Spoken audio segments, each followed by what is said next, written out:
All right. Ante. No, Aniwula. Nah. Tabera.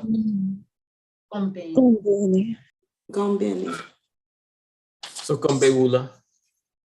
Sokomole alafe. Yingbewula. Male alafe. Dagmaza Bewula. Male alafe. Behima Bewula. Male alafe. Tumaniti Bewula.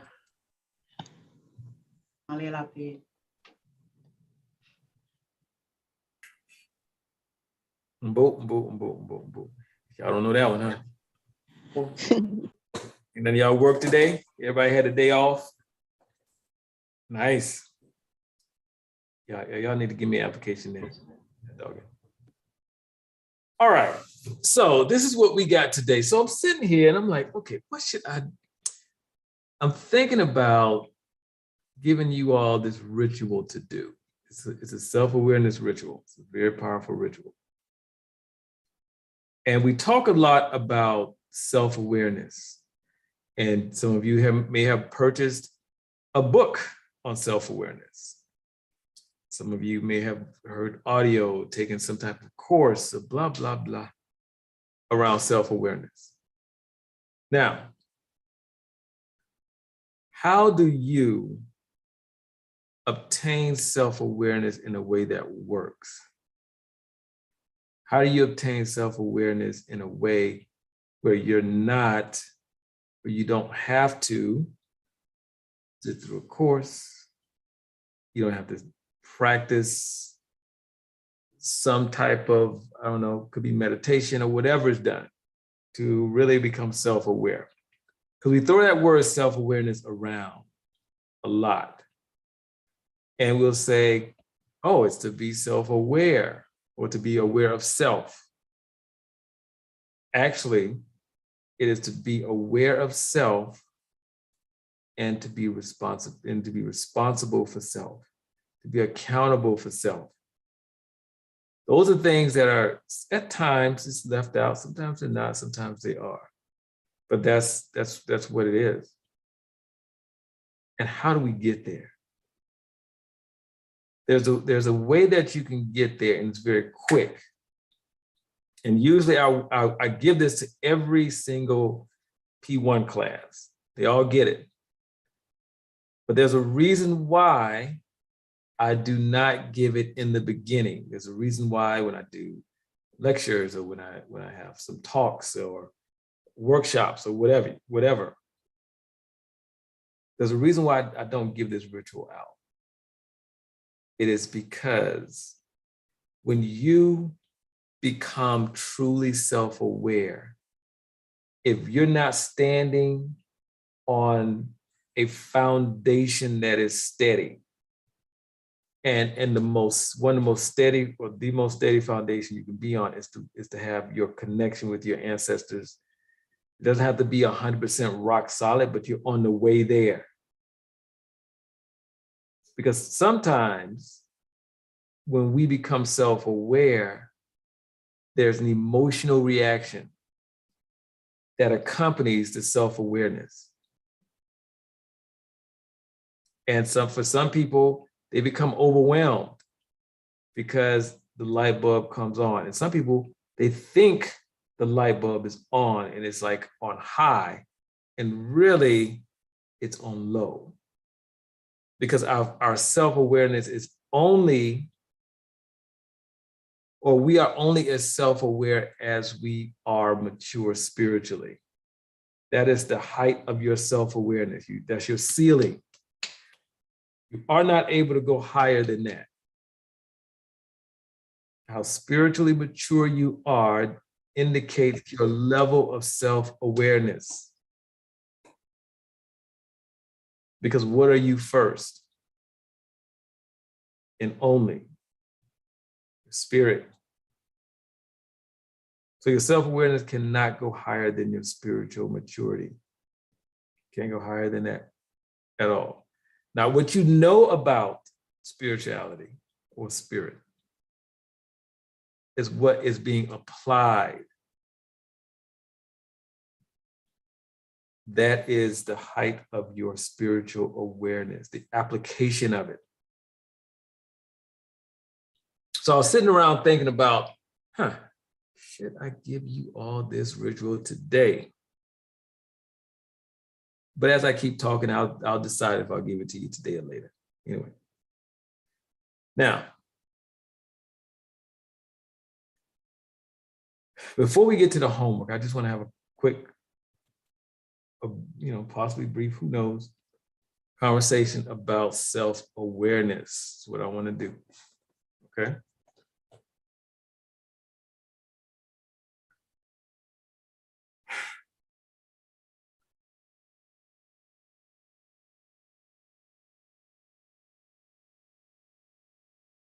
In order to be self-aware, you have to be willing to be with life how it is and how it isn't. That is the only way that you can begin to master self-awareness. And life is how it is. And life isn't how we would like for it to be. I'll say that again. Life is how it is. And it isn't how we'd like for it to be. That's the only time we complain. When life isn't how we'd like for it to be. And to be self-aware, you have to be with how life isn't how we'd like for it to be. So that's why I say life is how it is. And it isn't how we'd like for it to be, period. And that's being with life how it is and how it isn't. It's easy to be with life when things are like your quote unquote expectations are being met. That's easy. Very, very easy. But when an expectation is not met, that's when trouble starts. That's when it's difficult for us to be with life how it isn't. And the thing we need to understand about expectations is that the pure nature of an expectation is for it to go unfulfilled. That is the nature of an expectation. And when an expectation is unfulfilled, it leaves you with what? Some emotion. That is why the best thing you can do, you'll hear me say this all the time, not this one, but I say the best thing. One of the best things that you can do for yourself, one of the best gifts that you can give yourself is to walk through life. This is gonna shock some of you, I promise you, to walk through life without expectations. And I know some of y'all just fell out your seat. How can you go through life without expectations? I set expectations for everything. I expect this to happen. Well, what happens when it does not happen? How are you left? How does that leave you?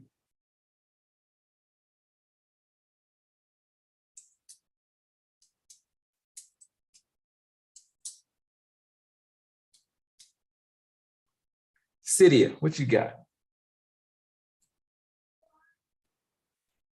Anawula, Chief. Nah, Aniwula. Nah. Okay, my question is about expectations, right? Yep. And Mhm. as a teacher,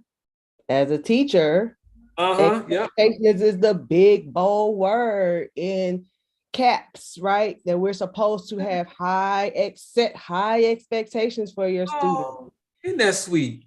And and Oh. man, I might be traumatizing these kids now. Shoot. Look, I'm setting high expectations, right? And as a teacher, I've been doing this for work for so long. It's become part of who I am. Like when I'm not at work, I have expectations, because Right. I'm so. I mean, literally, when the bulk of your day is centered around making sure that you have high expectations for these people, it's hard to kind of turn that off. I'm not saying I'm against Mhm. turning it off. I'm just Mhm. like I've been programmed, right, to Right. have that. So how how do you, and you even told me this like 4 years ago or something, like to let go of expectations and all that. And I'm like, I said 4 years ago, right? Yes. Yes. Yes. Yes. So I guess Okay. that's my question, right? Or comment in, or for you to chime in on. Mhm. Yeah. So let me ask you a question. And this is I'm gonna get to how to do that. Okay. When you expect something to happen and it happens, it's fulfilled.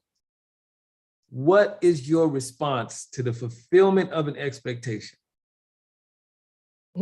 Me, Yeah. I set another expectation. I set a higher expectation. It leads Right. to this, honestly, it leads to this like lack of satisfaction, right? You never get enough. It's never, you know, satisfied. So I still Right. feel, this Because it's urge it to want for you, more. it goes to the what's next. Oh, let me do something even greater than this. Right, right. Right. What happens when you experience an expectation that goes unfulfilled? For me. Yeah. Yeah, I mean, it goes in the complete opposite direction for me. You know, Right. it causes stress. It causes like Uh-huh. I got a lot of gray hair because I have a lot of expectations and Right. my standards are high. And so, Right.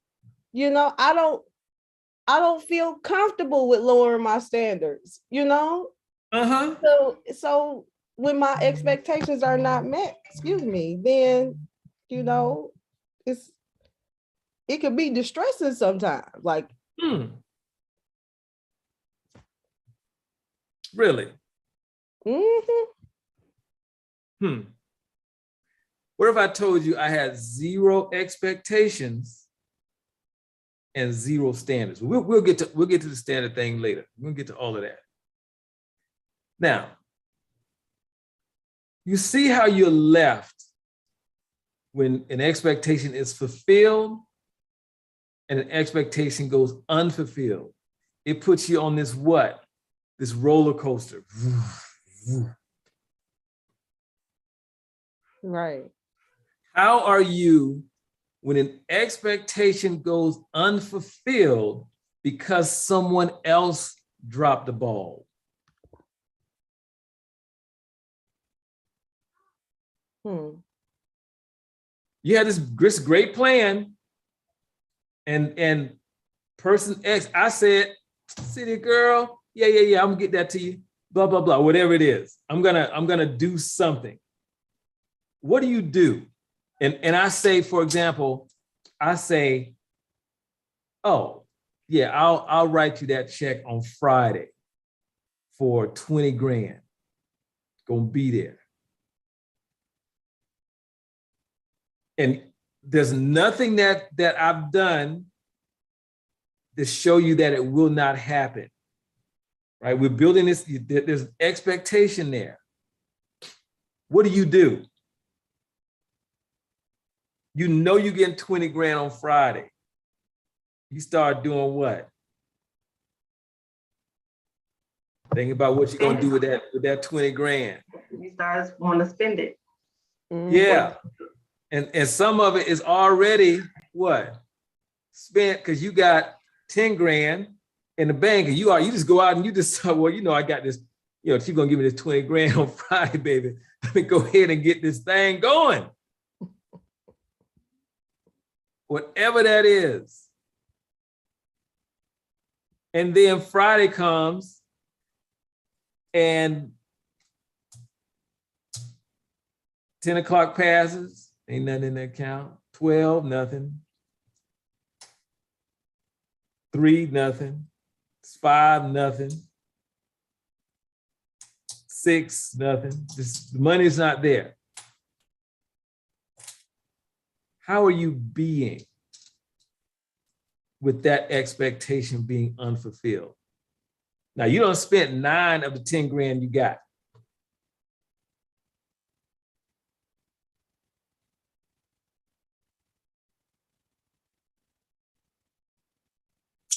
That's a real question. Oh, it is. Oh, man. Yeah. I mean, I'm just sitting here feeling the emotions right now. I'm serious. That's, yes. I probably would spend ahead of time, but just me personally, right. You good on your word. Okay. Right. I know it's coming. Right. I'm gonna be happy, if it come. I probably sit up there and budget it. I've already budgeted the $20,000. Right. I got my little spreadsheet right here. Yeah. So I know that when the check come on Friday, right. I know it's gonna be e-direct deposit. It's gonna be available that day. I could go ahead and right. do. That's just because that's how I operate. And right. then it's not there, or some of it's not there, or yeah, that could be a something that could be very disheartening. Right. You know what makes it disheartening? Take a wild guess. Because I sat there and I planned and I yes, I expect it to happen. It didn't come through. Right. And now I'm left with I kind of feel like that might have gave me a sense of security in some way, right. or some avenue, right? Right. So now I'm left with that. That's insecurity. That's anxiety. I'm feeling anxiety, and this didn't even happen. Right. So I can only imagine. You know why? No. Because all of your actions, your ways of being, your thoughts are in alignment with you're gonna have $20,000 on Friday. And you began to take actions around a fantasy, something that is not real. Because I said I'm gonna give you $20,000, that's a fantasy. It's not real. There's nothing real about it. Zero. But all of your planning, all of your actions, ways of being, all those things are centered around something that's not even real. And you behave and you move through life as though it is real, and it's not. It is a fantasy. It's made up. Period. We make up stuff all the time and live as though it's real. The things we make up, we expect for them to happen, expectations, and live as though it's real. Oh, I'm gonna do this when I get off today. I'm gonna do this weekend coming up. Or at 2, I'm gonna call this person, whatever we're gonna do. I'm gonna eat lunch at 12. All that stuff is made up, but you organize your every existence, every fiber of your existence is centered around that thing that's a fantasy, it's not real, is real, and it's not. Nothing real about it. The only time that it is real is when you have $20,000 in your account. That's when it's real. And we have to understand that we are attaching ourselves to the expectation. So another way to put that is we're attaching ourselves to something that is not real. And we move as though it is real. That is why having expectations are dangerous. When an expectation is fulfilled, your fantasy is fulfilled. When an expectation is unfulfilled, your fantasy, which is made up, is unfulfilled. But the downside to that is we attach ourselves to it as though it is real, and it is not. That is the trick bag in regards to expectations. And there's very little flexibility, very little malleability within an expectation.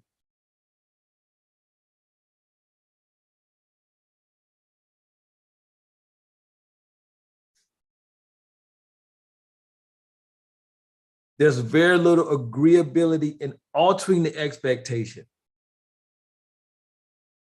Just because you said, yeah, that don't mean you agree at all. Unless I said, you know, Cydia, I'm actually gonna give you 30 grand instead. Oh yeah, there's agreeability to that one. I said, no, you know, I can only give you 5 grand. You'd be like, well, I mean, if that's all you can do, but you don't agree. See how it's not a lot of flexibility. And when we walk through life attached to something that is real, that is not real, excuse me, when we walk through life attached to something that is not real, it's a trick bag. And yes, we walk through life delusional every day. Even if you say, man, I need to pick my kids up at 2. Guess what? You made all of that up. You create this expectation of picking them up at 2. It's a fantasy.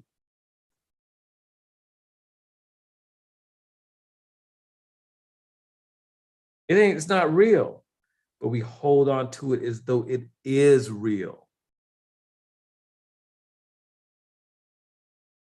And the key to self-awareness is eliminating expectations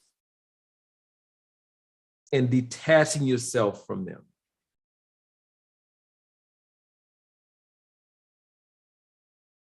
The emotions come from the attachment because there's a letdown.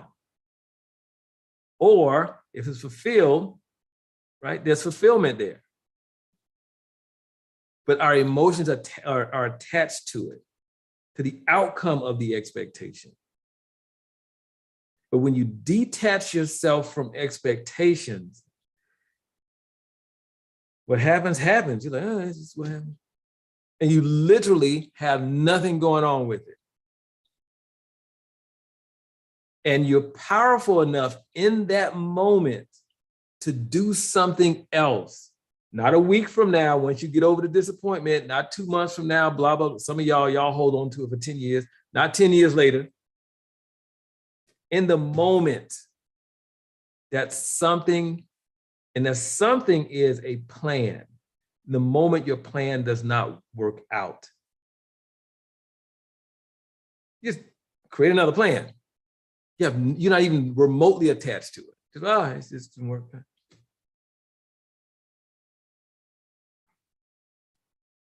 That is why, if any of you ever see me in the airport, you'll always see me walking around like I have nothing going on with nothing.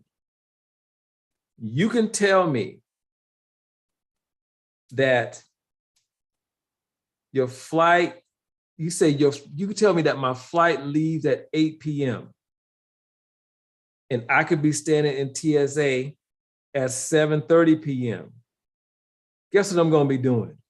Standing in line because I'm present. Like, this is what we're doing.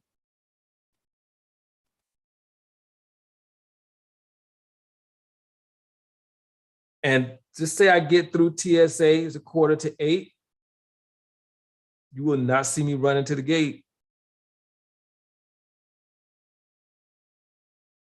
I'll put a little pep in my step, but I'm definitely not going to be like, no, because I am not attached to that flight leaving. I'm not attached to the plane ticket, none of it. And I just stroll down there and the gate closed. I walk up, hey, it's the flight left.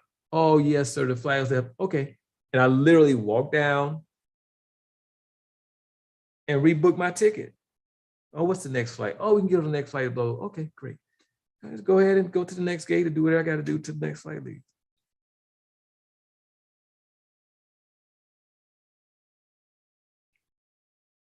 I have nothing going on with it. I am not attached to it.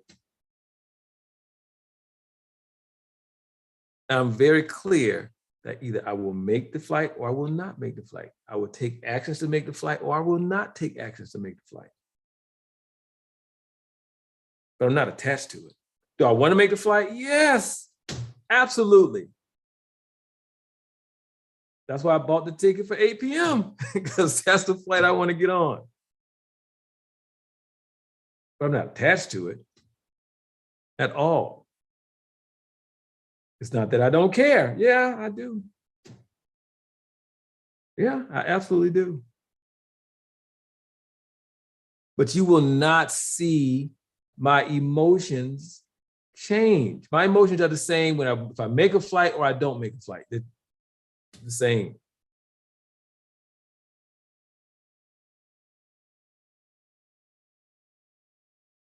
That's because the expectation does not exist.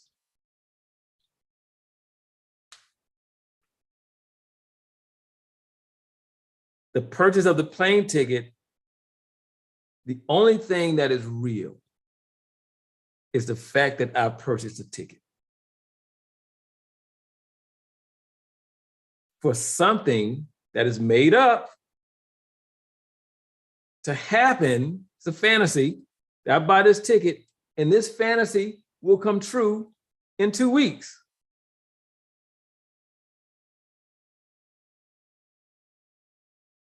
The only thing that's real is the plane ticket. The flight is not real. Even if I arrive at the gate at 7 p.m. and I'm sitting there, guess what? It's still a fantasy. Because you know what? The flight could be delayed. That's why people get upset when their flights are delayed, because they're attached to something that's not real. They have a lack of self-awareness. They have an expectation that goes unfulfilled.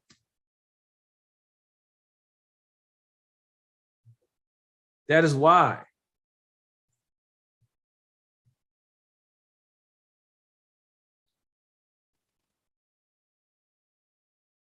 Even when Delta says, whatever, zone something, it's still a fantasy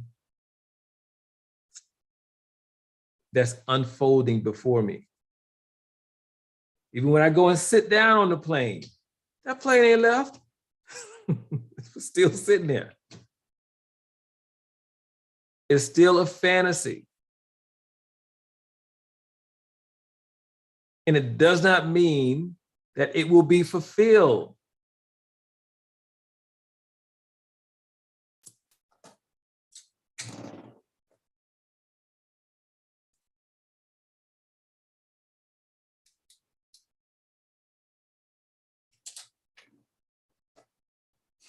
Even when I take off, I used to do 100% travel. I used to travel from Monday through Thursday, every week. Did that for like about 15 years or so.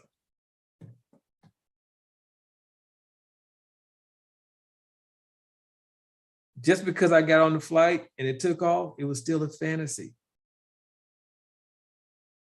I had not landed wherever I was going to land and gotten to my client. Still a fantasy. I was so detached from it. I remember I was flying. Where was I?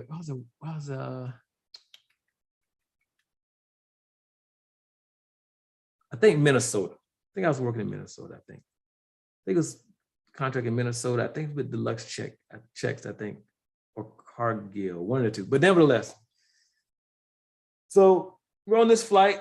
You know, I used to catch the first flight out in the morning. That was my preference. I didn't like flying with, you know, regular people who didn't have to go to work. So it was nothing but consultants flying in the morning. I love that because whoever I sat by, they didn't talk to me. I didn't talk to them. We went to sleep. Or if they had work to do, did some work, but nobody was bothered at 6:30 a.m. Right? I'm sitting there, did what I always do. I'm knocked out. All of a sudden, the pilot comes over the PA system and he says, "Attention passengers, we are experiencing difficulties. Something has malfunctioned and we must make an emergency landing. I think in Tennessee. We haven't been in the air that long. I think in Tennessee. I think that's where we landed. Guess what I did? I took my nasty tail right back to sleep. Everybody else on the plane, you could hear the gasps. I was like, did that, and I was like, I went right back to sleep. Because I was so self-aware. In that moment, I knew that if it were a problem, the plane still wouldn't be flying like this.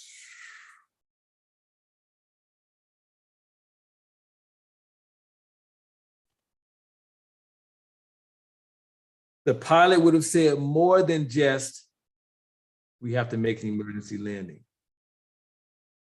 So I went back to sleep. And we landed and blah, blah, blah, and ended up making it to, my destination.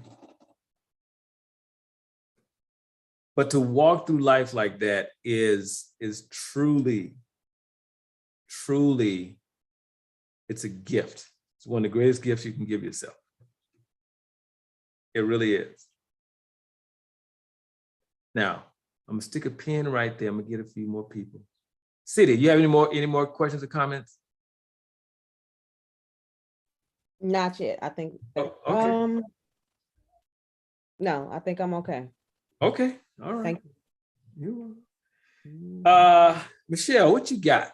Talk to me. Renewal, Chief Montana. Nah, Renewal. Nah, I wanted to comment on the expectation that you're talking about, because when you shared with me about living in expectancy, or when I started learning about it, when you choose to live your life without living in expectation, when I tell you, it does wonders. Mm-hmm. Like it does wonders. Like you just go with the flow. When I tell you, it gives you a certain peace that you couldn't even imagine that you'd ever have before. It gives you a peace that is so delicious and so yummy. Even for the single people, if you're dating and you're living that life without expectation, you just go with the flow. You know, if somebody don't do what they say they're gonna do, or somebody don't keep their word, or what you, okay. And you move on. When even, you know, the relationship that my mom and I have is, you know, it's weird, a little bit bizarre and tainted. And I remember like when I would call her and she wouldn't answer my calls, or, you know, and getting so bent out of shape about it. But now I just don't. Living in expectation for me is like expecting someone else to react the way you would want them to react, wanting to have control over something you don't have no control over. We can't control other people on how they think and how they want to act and how they want to do things. And it doesn't matter if we done treated somebody so good and precious and just been so wonderful to them. We still cannot expect them to be us or to treat us the way that we would treat them. Mm-hmm. It doesn't make sense. And I'm telling you, when I decided to, you know, be that chick, I'm not living in expectation. I'm not living in expectancy. And sometimes we get it twisted. When you say expectation, some people are like, well, I expect people to do this. And if I do this, but you cannot control the actions of something or somebody else. Mm-hmm. You cannot. The only thing that you can control is you. Mm-hmm. So to live your life without living in expectation, y'all, when I tell you it's delicious and yummy, and when I tell you it goes along with peace, for those who say, I just want peace, or I want to say, if you meet a young man or a young woman and you want to bring peace into the relationship, you cannot do it if you're expecting something. Mm-hmm. You cannot bring peace. You cannot live in peace if you're expecting. You have to like let it be like it is, see it for what it is, and see what you can do as a person to try to make a situation better if possible, if it's something that can happen. But to expect something or somebody to act or react or do something the way that we expect it to be done is like madness, because we have no control over that.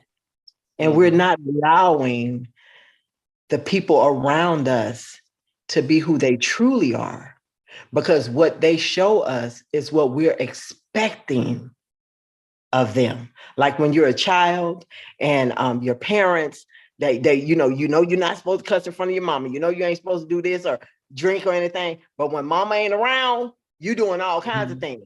So therefore, mama never really knows who you are because you're appeasing her expectations. So yeah, I'm gonna shut up, but just that expectation thing, that just touched me, because that has been my way of life, not for a long time, but I'll say since I started getting better at being self-aware, and things that I've read and I've had to do. I'm telling you, that self-awareness is something else, and it's delicious, y'all. Okay, I'm gonna shut up, because that's yummy right there. That's it. That's everything. All right. Love you, Chief. Love you, Chief. Right, you're welcome. You're welcome. You know what? You brought up something that's key. Do you know the thing that has killed off every single relationship, period, is an unfulfilled expectation, a fantasy that went unfulfilled. And we start that fantasy, for most of us, in the very beginning of a relationship. I even say before the relationship ever starts, we create a fantasy. And the primary fantasy that we create is giving. 50-50, 100-100, blah, blah, blah, blah, blah. Oh, 100-100. That's what, yeah, that's what relationships should be. 50-50. No, yeah, that's what it should be. Lies, lies, lies. Because because when you say that a relationship should be 100-100, you already know, you exist in the place of knowing what your 100 is. And you created expectation of what your partner's 100 should be. And guess what? Your partner can never live up to your 100 that you've expected he or she to be. It is impossible. So you start your relationship already in a lie, a fantasy, something that's not real, but you move as though it is.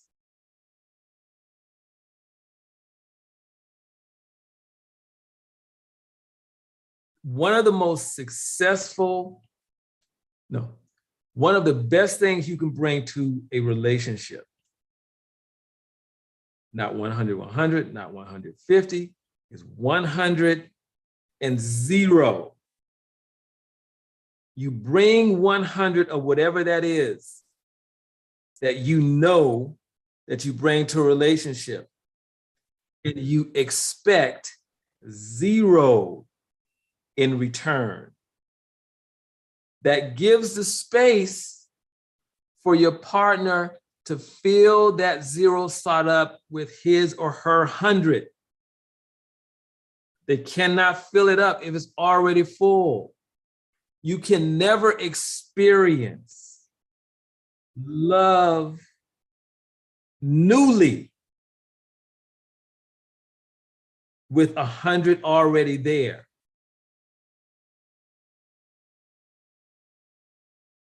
Because that person is going to bring a new experience of love.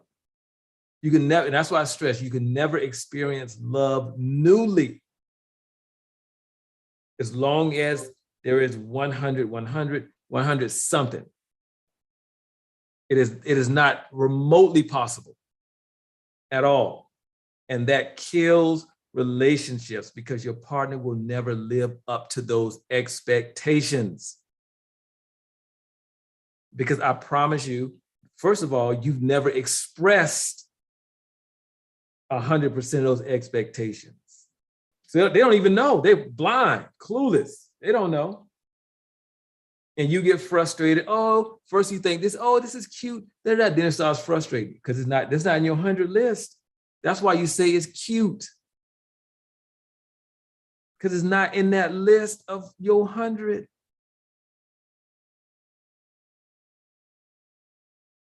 And your relationship can never be one of fulfillment, ever. So in relationships, bring 100, 0. The 0 is no expectations. And when you have no expectations, that allows you to see whether or not that other person's 100 is good for you. Not on the back end, on the very front end. And you can say, you know what, I like this 100. Or nah, you know what, this ain't working for me. And then on the back end, it's nothing but drama. And we go around, men ain't this, women ain't this, because your 100 was never fulfilled. You don't even know what their 100 is. You have no clue. None. But we will say things unfavorable about the other gender, and it's because they never fulfilled our 100. That is why. And we wonder why at times, not 100% of the time, but at times, our partners, their attention goes someplace else. Because they can't fit in that 100. They don't even know they can't fit in there. They just know, like, I can't move in here. So they become unfulfilled. You're unfulfilled. Boo, the relationship goes awry. Those expectations, I'm telling you. Evina, what you got? Aniwula. Nah, Aniwula. Nah. So You have a lot of background noise, whatever that is. It's loud in the background. back here. Back here. It sounds like something that, it's like your mic or something is what it sounds like. There's a buzzing or humming sound.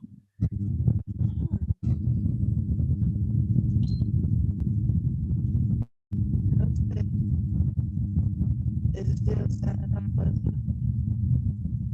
I know you're saying something, but I cannot hear what you're saying over the humming. Oh my good Lord.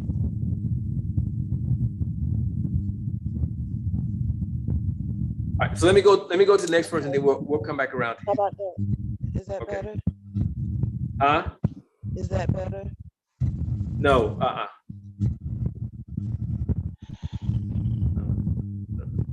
I'll come back around to you. I'll come back around. Miss Angela, what you got? Anarula? Nah, Aniwula. Nah. I just wanted to chime in agreement. I would say it's been about 5 years now. Something I'm turning 45 this year. Something about when I turned 40, Mm-hmm. I started to adopt the mindset of being unattached to the outcomes. And so it's pretty much the same thing that you're saying, but I would just say I'm Yes. unattached. Yeah, I'm unattached to the I'm unattached from the outcome. And Yeah. it's been a weight lifted Mhm. in adopting that mindset. And it's also been for me, a reminder of everything is for our good. So like you were saying, as far as the plane, if you don't make that flight, that one wasn't meant for you. You know, as far as dating, if that's not the direction to go, that's not meant. So it's kind of a reassurance of not living in a world of anxiety, I would say, because you're not Mhm. trying to make and control things, you're allowing things to happen. And it's certain words I stopped saying, or certain statements and things I stopped saying, like figuring it out. I'm not figuring it out. I'm allowing it to just show what it's going to be, you know. There's nothing to ever figure out, ever. Yeah. So it Okay. has been very peaceful adopting that mindset. And I noticed those times when I get in my own way is when I kind of fall back with having expectations. Mhm. I noticed in the chat, I'm not in there anymore, but I noticed in the chat, someone was asking like, what's the difference between goals and expectations? And I would love for you to address that. For me personally, having a goal is, you know, I would love to see this, this, and this happen if that's for my good. That's still unattached to the outcome. Mhm. You know, it's almost like they say when you have a plan, you're making God laugh. So it doesn't mean, for me, it doesn't mean that you're walking around blind. It doesn't mean that you're walking around with saying, hey, I'm just gonna not pay my mortgage and expect to have a home. Like you're still Mhm. you're still doing the necessary steps to you know, reside and live in this world on the level that you want to live, but you also have a level of acceptance. So it's more of what is happening. Mhm. You're just allowing it to happen and realize that this is the way it should happen, and Mhm. go from there. I've had so many blessings in being unattached to the outcome that anyone that knows me, they'll laugh because when they hear me say that slogan, they say, oh, like I may meet someone new. They say, well, how's it going? He's fine. I'm unattached to the outcome. We'll see where it goes. And Mhm. it really just unfolds. So that was it. I Mhm. just wanted to chime in. I know we're not talking about homework, so I just wanted to give that, and Okay. I'll chime back in when it's homework time. Okay. Thank you. Now, you're welcome. See, this is good. You brought up something where I was going next. And it is, you brought up control.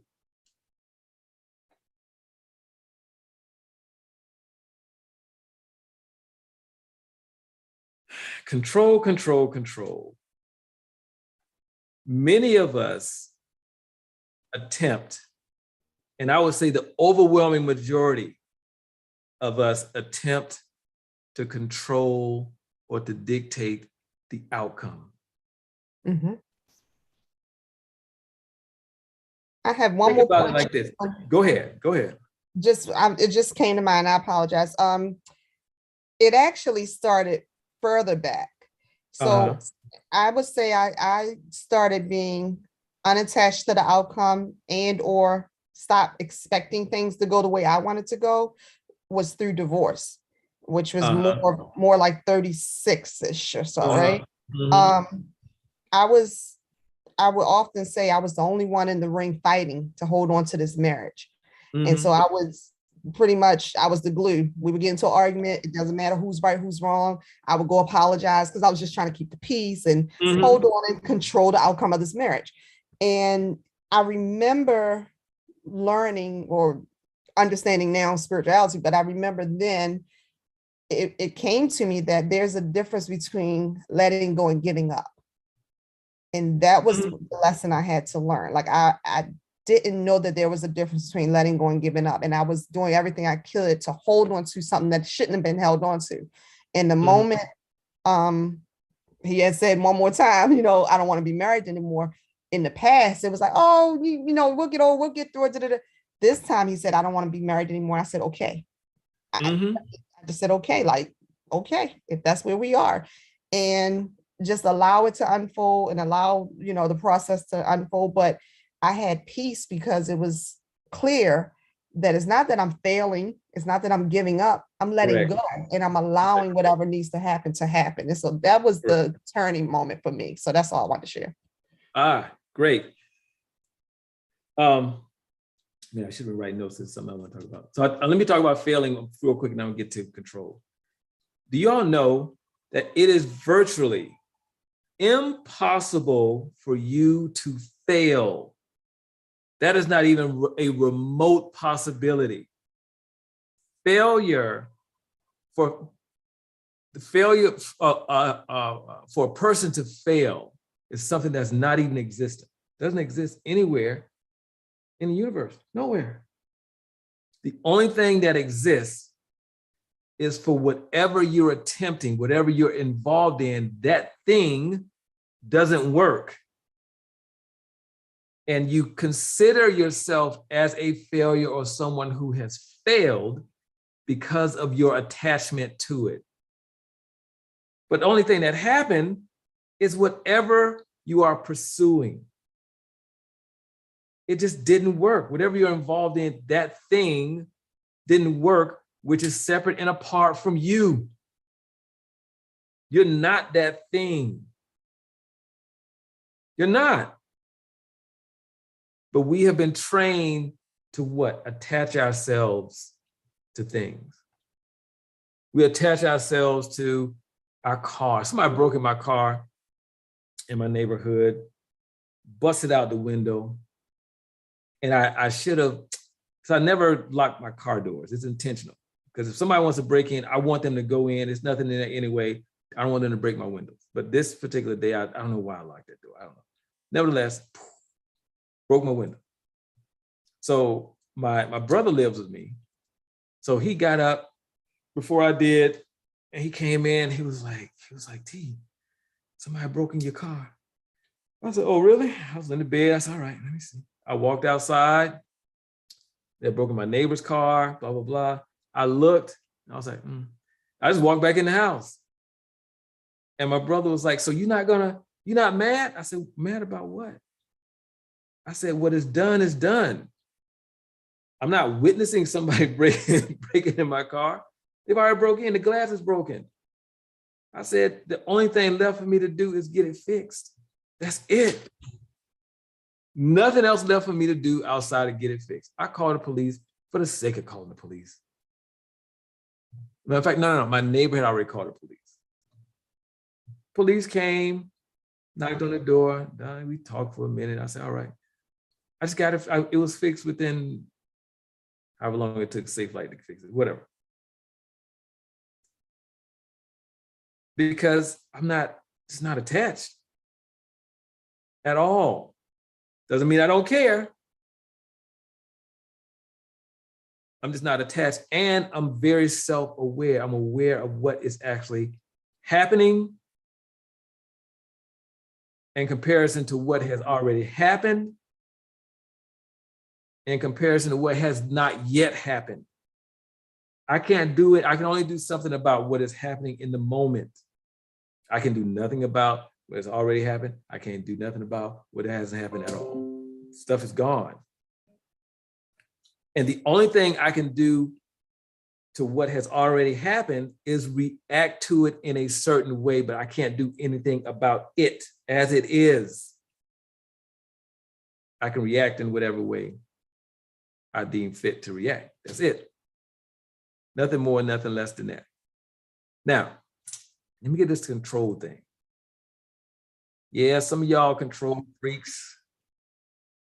Do everything you can to control the outcome. That is how you survive in life. You spend so much energy controlling things. And you have to ask yourself this question. It's a vital question. Because I've seen people who love to control things. How out of control do you have to be in order to achieve the illusion of being in control? Say it again. How out of control do you have to be to achieve the illusion of being in control? Some of y'all fuss, fight, yell, scream, ah, in order to bring some type of control to something. You ain't control nothing. Because you are being run by an emotion. That's not even you. Well, it's you, but it's your emotion that you've allowed to take over in the moment.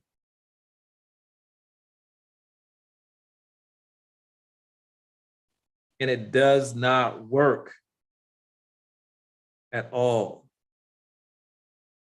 Doesn't work. So yeah, good. Let's see.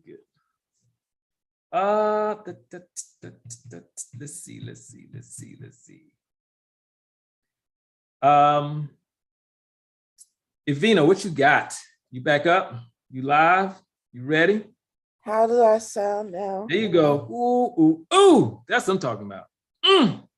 I can hear you, girl. You crystal clear. I don't know what you did, but keep doing it. I changed devices. Oh, that's what it is. So you were struggle streaming.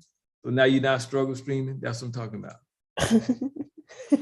Yeah. All right, what we got? So it's funny that it's not funny, but it's interesting that you're speaking about this because I was listening to a previous recording via ARC where you spoke about this, and I actually talked about this in a presentation and today, and you spoke about having a say so when you are living in a space of non-expectation. Mm-hmm. And being able to, you being in the control of life, not life in control of you. Mm-hmm. And my question is, where does emotion become appropriate, if at all, or are we just motionless?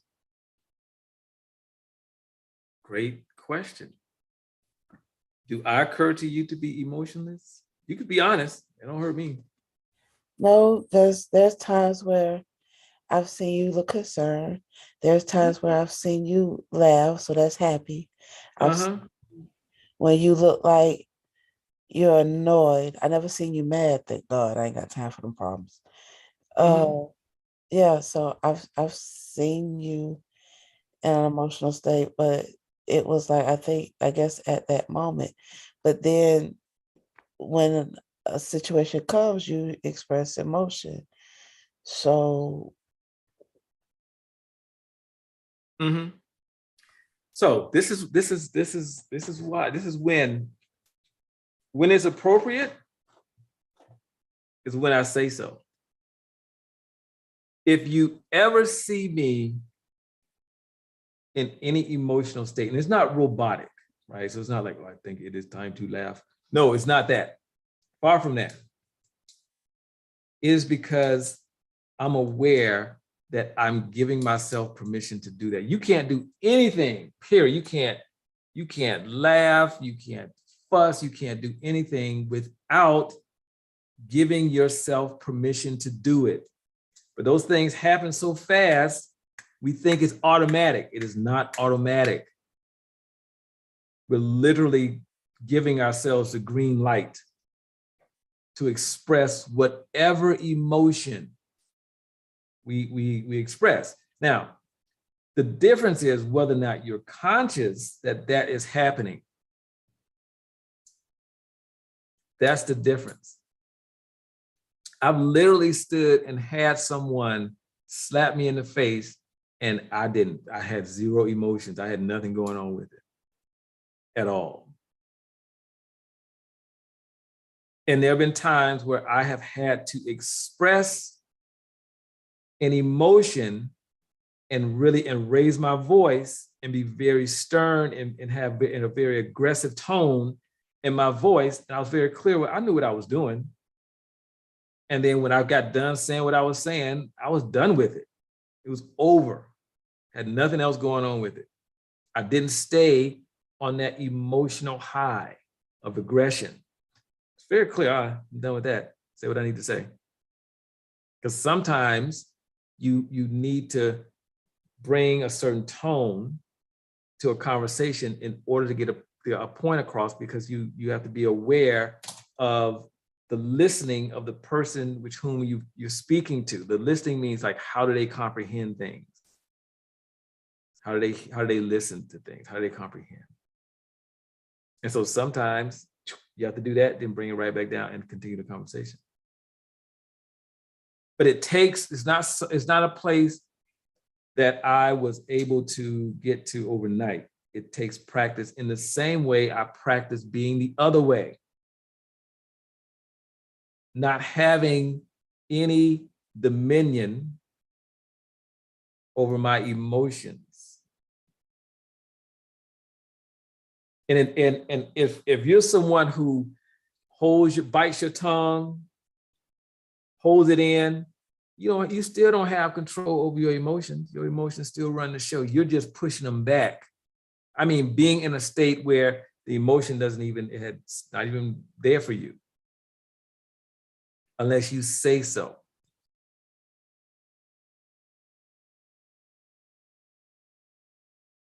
I distinctly remember the moment I mastered that. There was this guy, he was just, I forgot what he was doing. I don't remember. And he was just doing his thing. And I distinctly remember like literally saying, oh, yeah, go off. And I went off, he was like, woof, like a force. And it lasted maybe 30 to 60 seconds. I was right back to where I was prior to that. I distinctly remember turning it on and off. And I was like, whoa, wait, what did I just do? I'd never experienced that at all. And quite frankly, I didn't know that that was actually something that was possible, to experience it in that way, to turn it off, not to just shut up, but to turn it off and go back to the prior state, or the state prior to me, speaking to him in an aggressive way. Did not know that something like that was actually really, really possible until I did it. I was like, whoa, wait a minute. Okay, this is what this thing is. Okay. But it takes time. In the same way you trained yourself to be a certain way, you have to dismantle that training. I'm not saying push it to the side. I'm saying dismantle it. And then assemble something new. That's it. Okay. Let's see. But I'm gonna get to this ritual is like the beginning steps of mastery around that. Okay, it's like the first steps.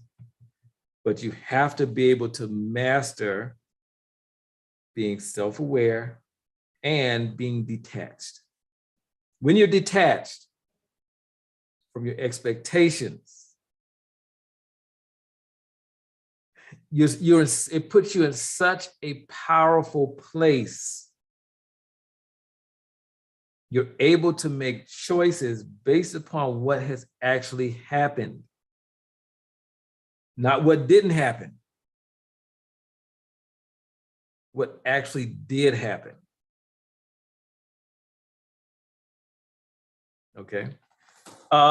And let me get Katina, and then I'll tell the difference between, what was it? So, well, we'll get back to that. Expectation and a goal or something like that. All right, Katrina, what you got? Aniwula. Nah, Aniwula. Nah. So a couple of, well, actually been more than a couple years ago now. It's probably been more of a decade ago when I was getting out of a relationship with my children's father.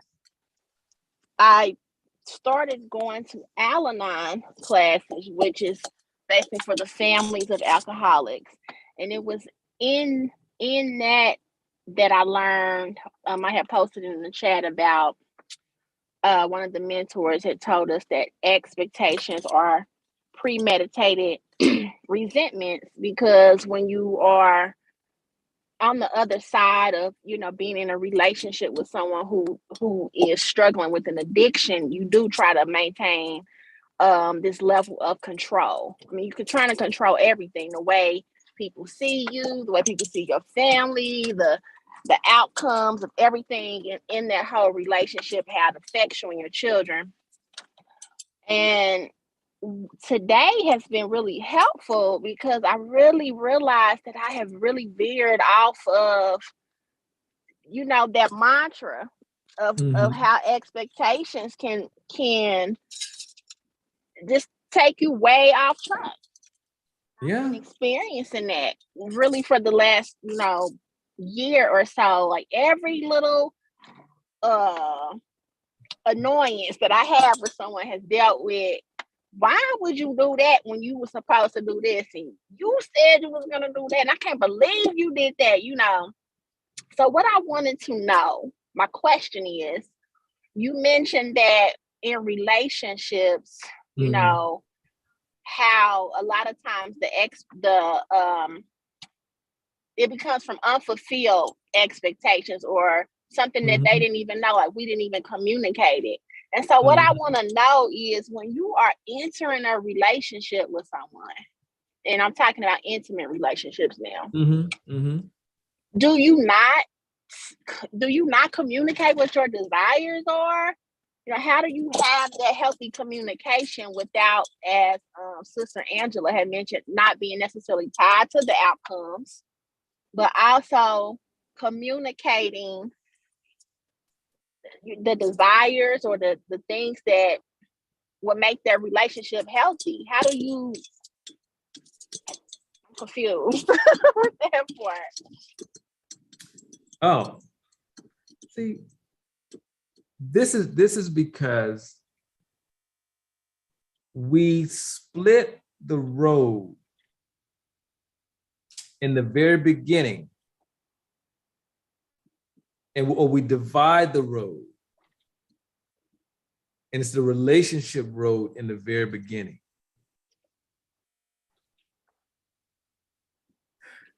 And the foundation of a romantic relationship is no different than the foundation of a relationship where someone's your best friend. Do you state your expectations with your best friend before you become best friends? How does that even happen? You asking me, do I do that? Yeah, Well, I have to say I didn't, because my best friends, we've been friends since the playground, the monkey Right, bar. right. Now there have been things that have happened along the way as we've Mhm, grown from to teenagers to adulthood. mhm, That's mhm, like, girl, you mhm, tripping. You should have mhm, known not to do that. Again, tied to an expectation, right? And on mhm, both sides, I can say that on expectations of me, expectations of friends, and mhm, it has been the same as well in intimate relationships, mhm, where it's like you got to be kidding. Like, who raised you? Stuff like mhm, that.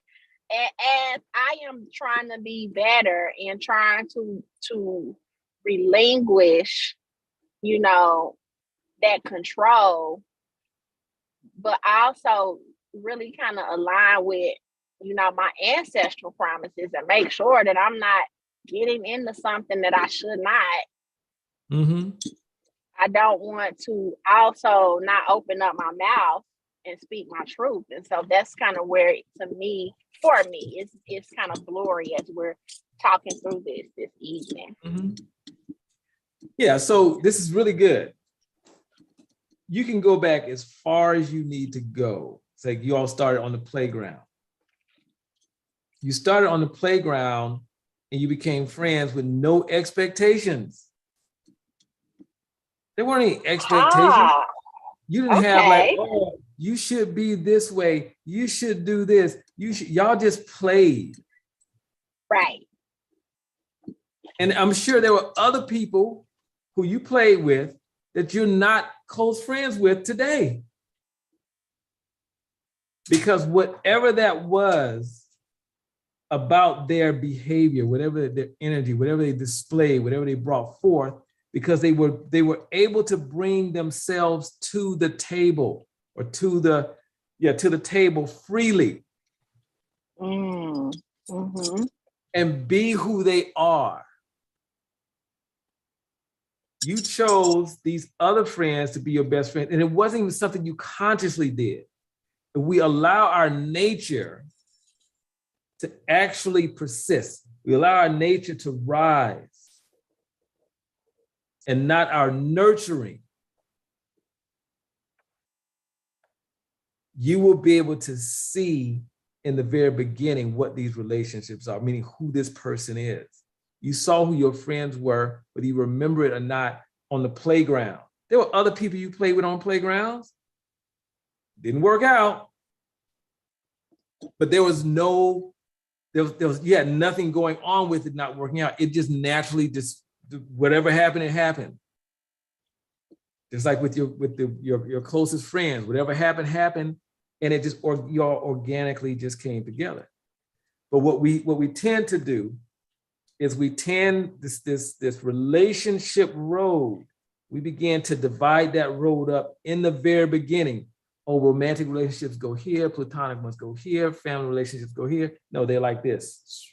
And then once you have established who that person is for you, then you start dividing up. Okay, this is romantic here, this is platonic here, this is this over here, blah, blah, blah. But it must be after you have established who is that person for you or to you. Divide the road. We divide it on the front end. And I argue against that one. I really do. Huh? I said, I argue against dividing up that friendship road on the front end, whether even somebody you're attracted to, a romantic Am attraction I to. against it? No, I said I am. Oh, you are. Okay. Yes. I thought you were Yes. asking me. Oh, no. No, I'm against it on the front end. Okay. Yeah. Because we don't. So, Go ahead. okay, go ahead. Go ahead, Chief. I'm sorry. Go ahead. Because if you look at our relationship expectations, we throw 100 over there. And the friend expectations, when you met your friends, you had nothing going on with that. Nothing. at all. But go ahead. Were you about to say something? No, I'm processing. I'm listening. Uh-huh. So that's how you move in a romantic relationship with no expectations. That's how you do it. It's really So that we easy. don't say. So if my feelings are hurt, or if I'm like, Yeah, say okay, that. so if it's okay, we're supposed to go on vacation. Example. So so back to your example. What's the facts are we bought the tickets. The facts are we set this date, but again, not being attached to us going, trying to operate in that light. Mm-hmm. And tonight we planning to meet at the airport in the morning, and boom, you don't show up, right? So Yeah, I do get to say you tripping, but I don't have to be attached to what happens after that. Is that a good example, or did I correct. miss a step? Yeah. Okay. Yeah. You get to say, you know what? None of what you did worked for me. You get to say all of that, but you're not being run by your emotions and saying it. You're just saying what doesn't work for you. Okay. And be very clear, like, this doesn't work for me at all. None of it. And you can say that and move just as powerfully as can be. And then watch, if the nine times out of 10, that won't happen again. Okay. You don't have to say, oh, it doesn't work for me. And if you do this again, blah, blah, blah, blah, blah. When something doesn't work for me, I just tell the person that didn't work. So I want you to I'll say, I want to really, really be clear about something. Whatever just happened, I'll explain what happened. That doesn't work for me at all. I don't have to go into why this and why that. I don't have to tell this long story. Just get, it doesn't work for me. That doesn't Love work. the at all. I love when you say at all. Yeah, That's at part all. of my vocabulary. At Yes, all. exactly. Exactly. Okay. And so, that's all you have to do. That's what I do. Because too many times we will withhold what is really there for us and fuss about the person not being there. Instead of saying, though, really what the truth is, none of that worked. None of it. Nope. Mm-mm. And if it's me, this is just how I move. If I have that ticket in my hand, guess what? I'm gonna send you a text, be like, I'll be at the gate. Either you're gonna make it or you're not. It's that easy. But I'm going. Okay. Yeah. Gotcha. Mm-hmm. Okay. I am going for certain. Okay. Well, that was helpful. Good. All right, good question. I like that. Now, let me talk real quick about the difference between, what was it, expectation and a goal? Was that it? Y'all remember? Anybody remember? Yes. Okay, expectation and a goal. There is actually a difference between an expectation and a goal. You know the primary difference between an expectation and a goal? A goal is very malleable. An expectation generally is not at all. An expectation is very fixed. A goal is something that will actually have moving pieces as it unfolds. I have a goal. I want to start this business, whatever the business is. I start the business, things happen. This is something about us, about mentally, you're clear that there's actually some moving pieces in here, and there's something, I don't know what's ahead of me. I just know what my end goal is. You're clear about that. But what it will take to fulfill upon that goal, you have no clue. And you know that you have no clue, whether you know it consciously or you know it subconsciously. You know it. And expectation, you've already laid that whole thing out, and you've already made it as though whatever you laid out is so. You're clear about that? It's a simple, the difference is very easy.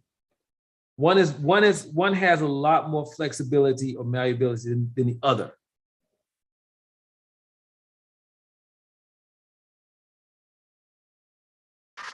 Chief Montana, Yes. could you please tell me what malleable means? Malleable means something that is adjustable. Basically, that's a good way to put it. Thank you, sir. Uh-huh.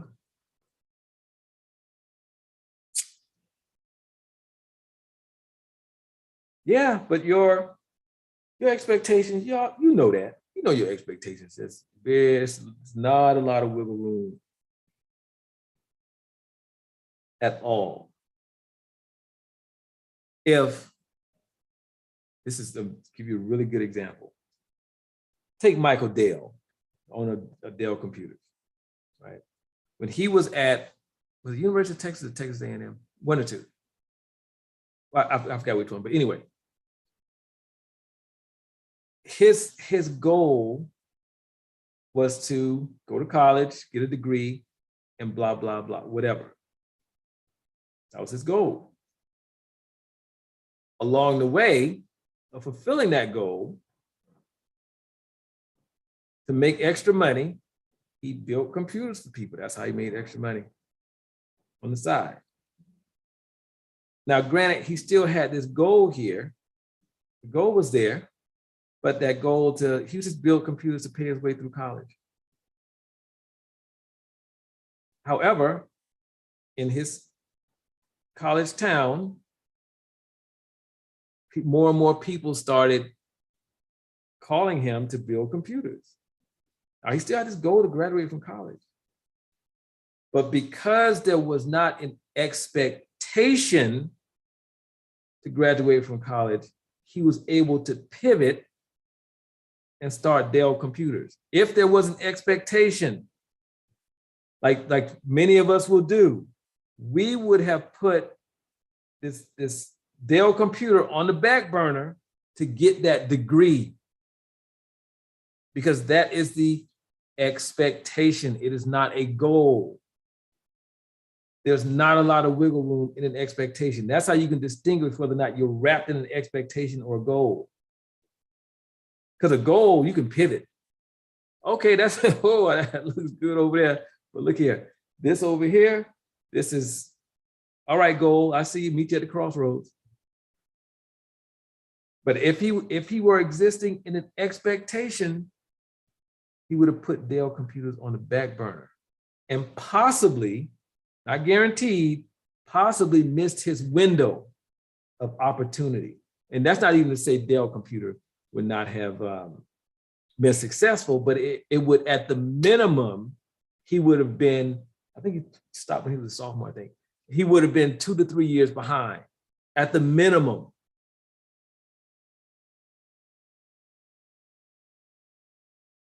So he started 2 or 3 years earlier. It was there. So does that clear that up? Anybody have any questions about that one? I'm gonna get to you, Angela, but anybody have any questions about that one? It's not clear about it? Because the expectation will trap you totally.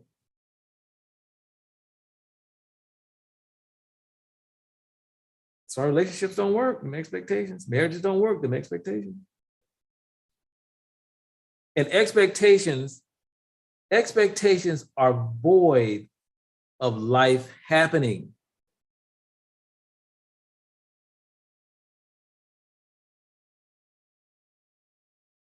Because expectations are built upon how life is now and how you anticipate life being tomorrow.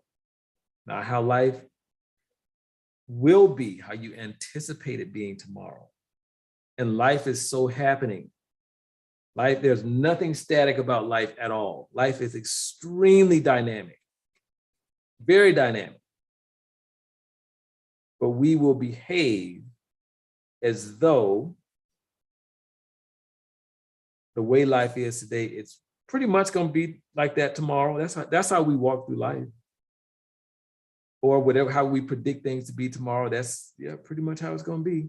And not to say you're right or wrong, but there's no flexibility in that. When we're stuck like that, that's why when life happens, that's why people, they crack, because expectations go unfulfilled.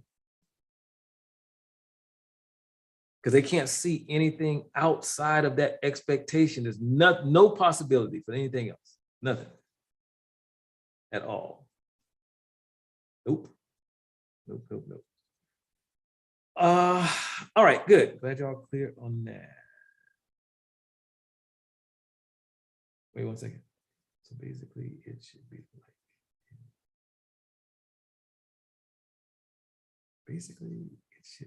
like, I'm gonna get to that question in a second. I'm not clear about that. Angela, what you got? Yeah, Chris, I'm gonna get some clarity on your question. I'm not clear about that, but I'm gonna get Angela first. Not to overshare, but it may help someone. So that's why I'm sharing. That's For me fine. personally, I had to learn the balance. And I think that's what I'm hearing is somewhat challenging in the beginning when you say you don't have any expectations of something. It doesn't mean that you don't honor yourself. And Correct. so for me, I went into relationships saying, hey, I don't have any expectations of it. But in the midst of not having expectations, I was able to sort of collect data to figure out what works for me. And friends with benefits don't work for me. Like I'm not that just doesn't fit. I'm not a casual person. I'm, casual sex person. So for me, even though I may not have expectations, I can still say, but if we're not here, then I don't want it to go there.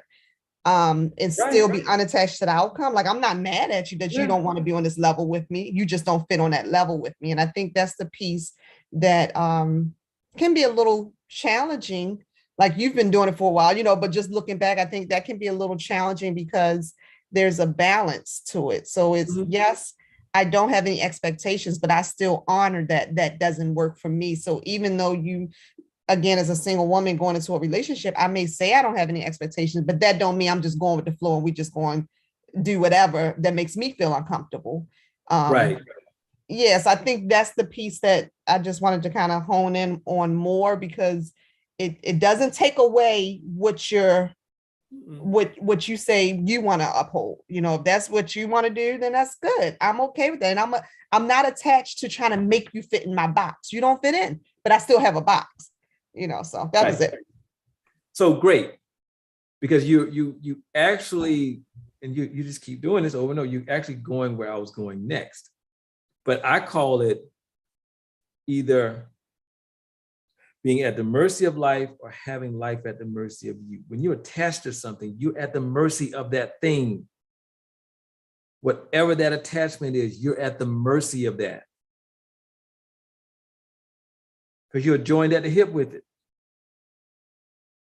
When you are not attached to it, you're not at the mercy of it, and you can have it be at the mercy of you because you're saying what the terms are. You're dictating what happens. It's not attached to it. And then if whatever you dictate doesn't follow suit, so what? But 9 times out of 10, it will. because you get to say. We all have a say in how life goes for us when we are not attached to the outcome. We're not attached to the expectation. You always have a say. When you're attached to it, you're blind. And the only thing that's in front of you is that expectation. You can't, if you do this, it's like, it's gonna move with you every place you go. Always. So yeah, excellent, excellent, excellent, excellent. See, y'all all right today.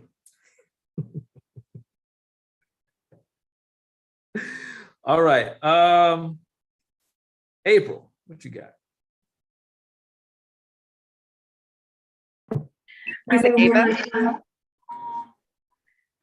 knew we'll achieve. Nah, I need Rulo. And now, you know, I'm back at when the man hauled off and slapped you. And you know, I don't say I have a temper, but I would defend myself. So is that, am I on my emotions? Because I mean, if you hit me, I might, you know, defend myself and hit you back, or, you know, get you up off me. But, you know, I don't know, like, am I being too emotional if I do that? No, you're not, but you're choosing what to do. Make sure that it's a choice. I'm not saying you had to, I responded the way I responded for a reason. And I was very clear, I chose that. And so I'll tell you why I chose that. And I counted this, I counted this last night, and I was so far off, I didn't even know.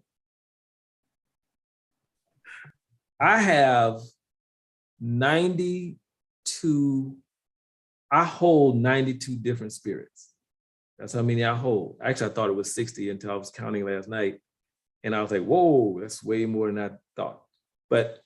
And I know that if I respond in an aggressive manner, because what happens is the moment someone becomes aggressive with me, I literally feel those spirits, they run up behind me like a force that hits me in the back. That's how it literally feels. I can feel them, like, what you want us to do? And I know that if I respond in a certain way, that person will be hurt. And what they did does not warrant the outcome for them. I'm clear about that. I'm clear that they have no clue what they have done. So I'm choosing in that moment, because I'm not attached to my emotions. I dictate my emotions. I'm choosing in that moment, this ain't nothing.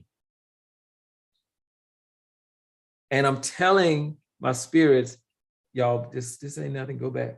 Chima. That means go. So that is why, and that's why it's so important to be self-aware. That's why it's so important not to be attached to expectations or emotions and blah, blah, blah. Especially for you all, the path that you've actually chosen to go down. This rabbit hole is deep. Those of you who will go on to create ancestral shrines, within those ancestral shrines, more than just your ancestors go in those shrines. The spirits in your bloodline, or we call them the gods of your ancestors, also go in there. And as we move forward, as you mature, I will begin to show you how to access those spirits. Some of you have extremely powerful spirits. Many of you have divine, I've seen those spirits in your bloodline. They are powerful. And you have to be able to have control over your temperament. And that is not being attached. Because and not being attached and being self-aware. Because the self-awareness gives you presence that this person, they have absolutely positively no clue what they have done. They're clueless. There's no way I can remotely conceive that if this person knew, they would have done that. No, impossible. But like Chief, like for example, I'm becoming a little bit more aware. Like I had an issue with the supervisor, one of my supervisors, and she was coming at me like rah, rah, rah, and very disrespectful. And immediately my ears started getting hot. And I was just like, okay. And I just like, okay, this meeting is adjourned, because I know, like, it's like I got a flash of where it was going, because I saw myself jumping over the table at her. So I was like, okay, the next time we have a meeting, we need a third party present. And I was like, this meeting is adjourned. And she was like, you can't go anywhere. I was like, you have a good day. The next time we meet needs to have a third party. And my ears was like ringing and they were hot. Like I was like, I had to like walk that thing off, because I was like, everything in me wanted to jump across the table on her. Yeah. And that, and some of that was those spirits in your bloodline. I can clearly see them. So, because one of the misconceptions about spirits, and this is why TV just be tricking people so much. You watch a movie about some spirit or ghost or something, and somebody might be in the attic or something, and it's dark, and they got a flashlight, and all of a sudden somebody's like, "Ooh, it's cold in here." Ooh, that's an indication that a spirit is near, right? But the reality is, it gets hot. I've been outside. It was 30. I'll never forget this day. It was 30, about 32 degrees, 32 degrees. And this was several years ago. And my sister, she was just getting into, traditional things. And she asked me to teach her how to communicate with our ancestors. I said, yeah, cool, come on by. But she came by, we went into the backyard. And so I was showing her how to do it. And we were doing, because there's another method that I haven't given you all. It's a ash and water, stick and rock method. That's actually the method I use all the time. But so I was showing her how to do it. I said, okay, do this, get some ash, get some water, here's a stick, here's a rock, blah, blah, blah. Start tapping on the stick, call your ancestors. And when she did that, she started sweating. She was like, it's hot. I said, yeah, I know. She's like, you hot? I said, yeah. I said, because when spirits show up, it is not cold. It is actually hot when they show up. So when coldness, something cold show up, I don't know nothing about that. I don't know what that is. You probably need to leave the premises at that point. Leave. I have no clue what that is. So when you begin to get hot like that, there's some of your spirits have shown up.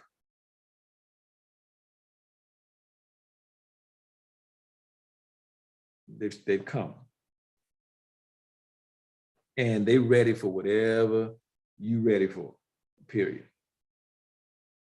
Oh, they showed me a flash, and I was like, in another life, I would have been ready for it. But I was like, this white lady would call the cops on me, and I saw me going to jail, and I saw all that she would have been the biggest Karen in that office. So right. Yeah, absolutely. So yeah, good. It's good that you had the presence of mind in that moment to say, you know what, another meeting, and there needs to be a third party here. Because next time, basically, next time you told her next time it ain't going down like this. Basically, is what you told her. It will be no walking away, so it needs to be a third party. That's all you said in a nutshell to that woman. So yeah, so that's what happens, and you will gain that dominion over your temperament, where you'll be standing there, like I was standing there, and you'd be like, I almost laughed. Really, I did. I was like, this, they have no clue what they just did at all. None, period. Have no clue. So yeah, good. All right. Boom, boom, boom, boom, boom, boom. Michelle, what you got? I just wanted to comment on the young lady. I don't know her name, but she mentioned the part about like relationships and, you know, when you're not living in expectation. She said how it gives you the ability to be able to accept and not accept certain things, and you can easily move on. And I just wanted to give her kudos for that, because that's absolutely true. You really do like say, you know what, this is just not going to work. Doesn't mean that the person's a bad person, but Mhm. this isn't going to work. And you can do it with clarity, and you can move Yeah. on, and you have peace of mind. You don't have an emotional attachment to the person. You just like, and it's just not going to work. And it doesn't mean the person is a bad person, but when you're not living in expectancy of someone else or something else, it gives you a power, like a superpower, you know, like, Yeah. I'm good. And you can move on. So yes, I just wanted to thank her for that. Yeah, and I want to add something to that. And even if it's like sometime down the road, let's say, I'm just making this up, even if it's a year down the road and you've developed, you know, some level of feelings to this person, with feelings towards this person, and, you know, you all are, whatever you all are a year down the road, when you don't have those expectations and a relationship ends, you will experience sadness, but you will not suffer. There's a huge difference. It is like night and day between sadness and suffering. Yeah, there'll be sadness. Oh, you know what? This is, you know, something that didn't work, you know, because there's your heart is there. Your heart is involved, but you will not suffer. So that is the another distinction there. Okay. Cool.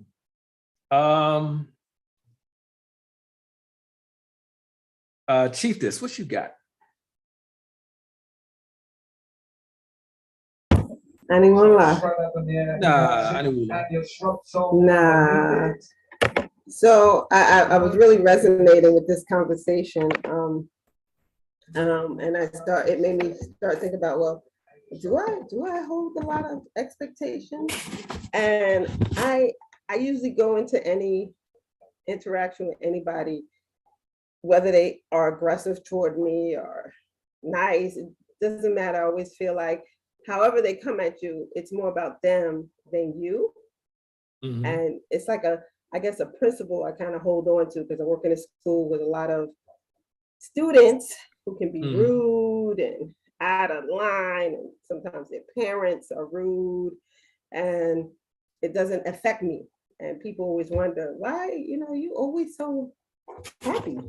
I was like, it's not really I'm being happy. I'm just not affected by, that person maybe had a bad day. They're dealing with whatever they're dealing with. They're bringing their whole selves to the table. And I feel like, let them bring themselves to the table so you can have a good idea of how to help them. Right? Why did I bring this up? Wait. So it was a question. I think, you know what? I think Michelle answered the question. That's what I think happened. It was something about, that's another thing that's happening to me lately. My thoughts fall out on the floor and then I can't find them. So, but,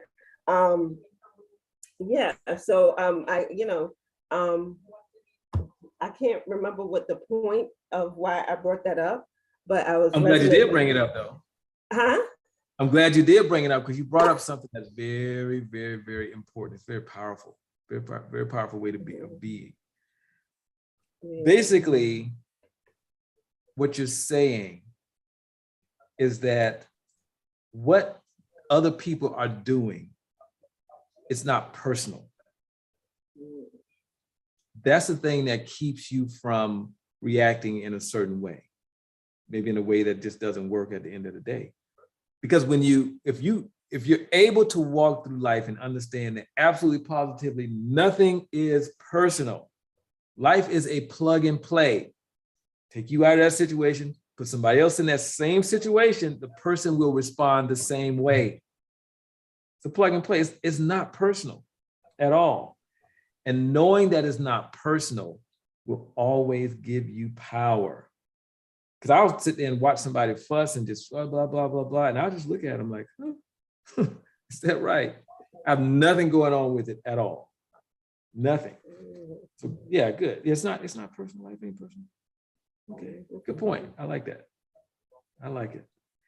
Thank you. Thank you. Thank you for bringing that up, because I wasn't thinking about the not personal thing, but it's not. It's not. All right, let's see what we got. Afua, what you got? Just following what Chief Sis said brought up something for me. Don't take it personal. Because I'm dealing with a father that's aggressive. I'm a care manager. I'm dealing with families, and the dad is extremely aggressive. And in his aggressiveness, I spoke to him, and I did not allow him to see or hear what I was feeling.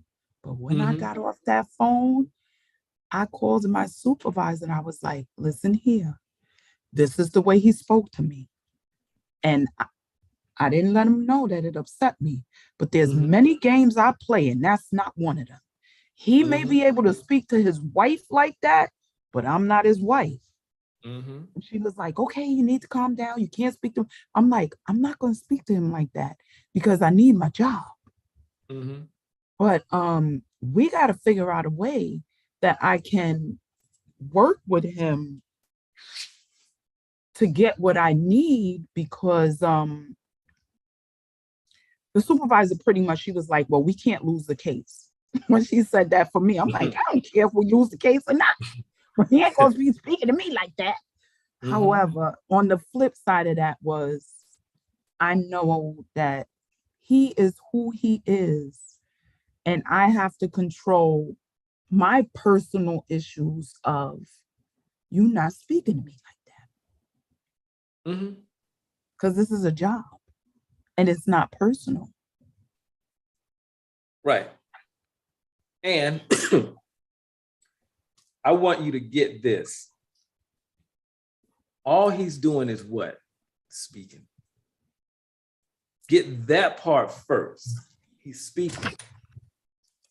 Then deal with everything else. And you'll see how you will deal with everything else totally different. Because sometimes we will deal with the tone or the language or whatever, instead of understanding, oh, this person's just, they're just talking. That's all they're doing. They're not doing any more, any less than that. And then we add the other stuff to them talking. Get that, it's easy to get the same person. This person is talking. That's all they're doing. That is it. And understand for yourself, and this is what I do for me. I am extremely clear that I do not have conversations with emotions, because I'm very clear. I am not speaking to the person, I am speaking to their upset. And I have no desire to speak to their upset. So I just let their upset run its course. And when they're done, I'm like, okay, anything else? I'm not being smart about it. I'm like, okay, anything else? Get it all out, whatever you have to say. And then after they say what they need to say, I move on. That's how I would handle it from a job perspective. If it's someone who I know, I'm gonna tell them, look, I do not have conversations with emotions. So now is not the time for us to talk. I don't mind having a conversation. Doesn't bother me at all. However, I wanna speak to you. I'm not interested in speaking to your upset. And when I can speak to you, then we can have a conversation that will make a difference, that will have something to move. But me speaking to your upset, Your upset is just only attempting to pull me forward into the world of upset. That's it. Nothing more, nothing less than that. That's generally my response to people when they're upset. I have no desire to have a conversation with anybody that's upset. No, and I don't do that. Or the emotions, whatever the emotion is that I don't want to speak to, I just don't. Simple. So look at it, view it from that perspective. And then that will empower you tenfold, because you get the same person, this dude just talking, and it is his upset who's talking. It ain't even him. So let's upset talk. Go about your business. And it's something we have to train ourselves to do, but it empowers you like tenfold. And now I have people, they will not even get upset. They will just come straight in and just have a conversation. And so, which is great for me because I'm not speaking to their upset. So yeah. Okay, thank you. You're welcome. You're very welcome. Chiefess, what you got? You remember? Yes, I remember. So there were times, because I work around so many children and so many students, and I have a practice of not taking it personal. It's a shining example, which is why I'm in the front office and they put me there, because it doesn't matter if you come in there cussing or fussing. Gora is, they call me Gora. My last name at job is like this, even keeled, right? And sometimes it's a source for a lot of jokes. It was like, it don't matter what they say. Gora's gonna be like, yeah, how can I help you? But sometimes, and I can feel this now, sometimes, and I'm wondering if this is, I heard you speaking before about spirits. Sometimes somebody is so in their emotion, whether it be very sad or very angry and aggressive, that I can feel that crossing over into my space or whatever. And usually I really have to take a step back. And one of the techniques I use is I kind of own how I'm feeling in front of them. I'm like, wow, you're making me so angry. I think, let's deal with this anger before I can't even help you because now I'm angry too.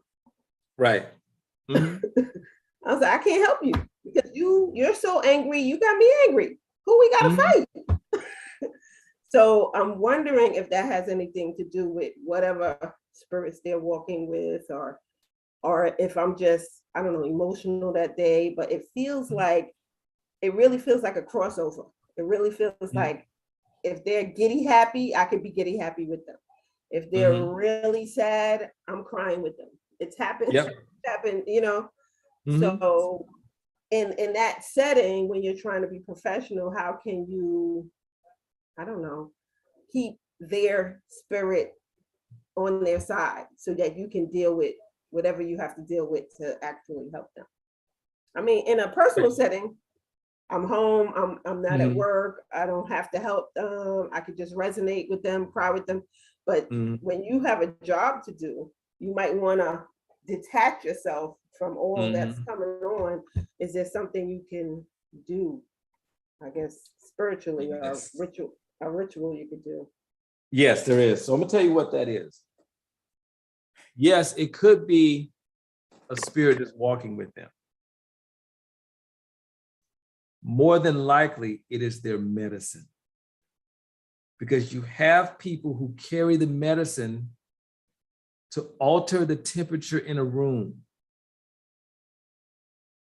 You ever notice the room can be one way and somebody will walk in the room, they don't have to say nothing, and it will totally bring the room down or bring it up. That's their medicine. That's the medicine they walk with.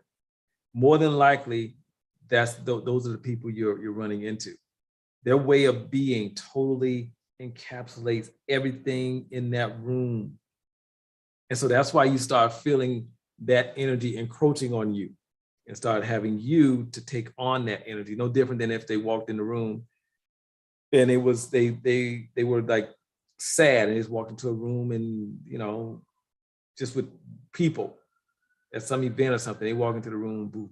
It's the same with a person who walks into a room. Your back can be to the door. You can be way on the other side of the room. The moment this person enters the room, everybody looks. They're not making noise. They didn't trip and fall. They didn't say, hey, it's me. They walk into the room and everybody turns around and looks. And because they actually, they command that attention. Those are the same kind of people. It's no different. They carry that medicine to do that. Now, what you can do is you can do, it's a really easy invocation, and go to your ancestors and tell them to keep other people's energy at bay. And you say that you want not so far away from you where you can't gauge where the person is energetically, emotionally. You want to gauge that, but you don't want that energy to like begin to encapsulate you or begin to encroach. You don't want it to do that. You want it to be at bay. Okay, oh, okay, you upset. All right, I got that. That's what you want. And they'll do that. I do that. I used to do it all the time. I don't got so much stuff that I don't have to worry about doing it, but I used to do it all the time when I initially started. So yeah. So that's how you would do that. And then when you get your star raised, you can leave that job up to your star, and that'll be a permanent thing that your star will do.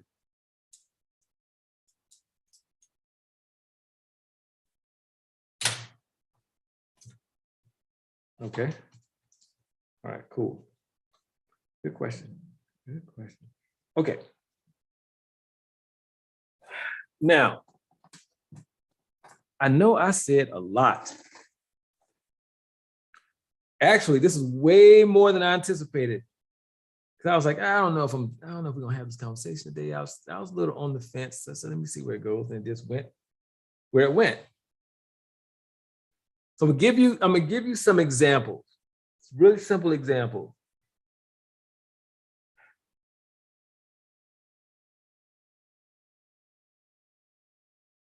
That will show you how deep and attached to expectations you are and how little self-awareness you may have. Okay? This is really, really easy.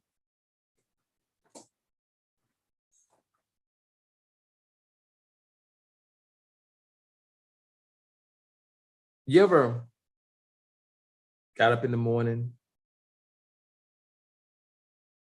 got dressed, headed out the door for work, got in your car, and you're driving to work on the highway, and a car that's in the right lane, so you're on the left side, they're on the right side, and a car switches lanes in front of you. And you blow the horn.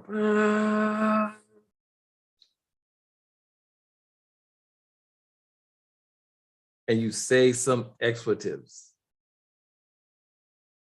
And you say, possibly I'm making this part of, you possibly say, you could have caused an accident. And it throws you off. And you can't wait to pull up alongside that person or something, or you just pull really close up on their bumper, whatever you do. That is a clear indication that you are lacking an acute level of self-awareness. Because the only thing that happened was that person changed lanes. Nothing else happened. Everything else you made up.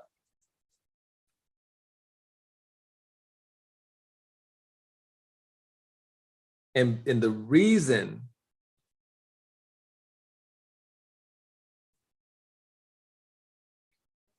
that you reacted the way you reacted is because you actually had you were not self-aware, and there's an expectation that you were living in, that you were attached to, that went unfulfilled. Period.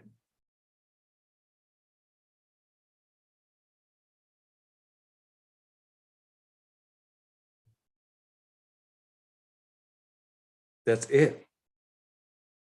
I like to bring it down, like that's a simple level that many of us have experienced. Or you may have been in a car with someone who's reacted in a way that shows that they're not self-aware.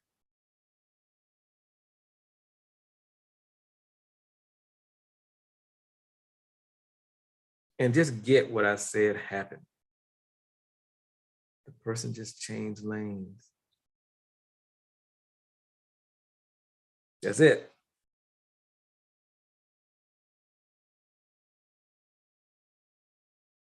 And you reacted to that as though the person did more than change lanes.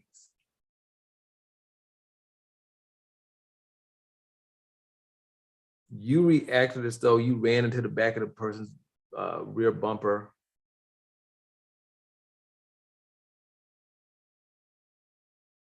Your response was as though you ruined your car.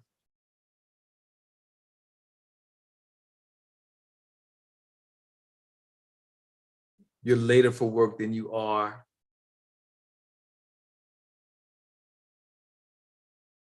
And you're more upset about things that did not happen. You will talk about those things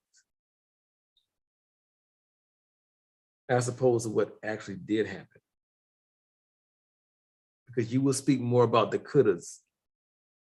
Could have caused an accident. Could have made me late for work. Could have had me miss my appointment or late for my appointment, blah, blah, blah. None of that stuff happened.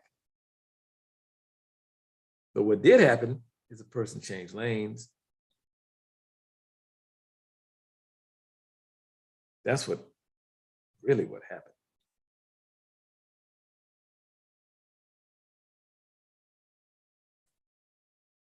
So look in your life, and I have to do this. It's not something I don't continue to do,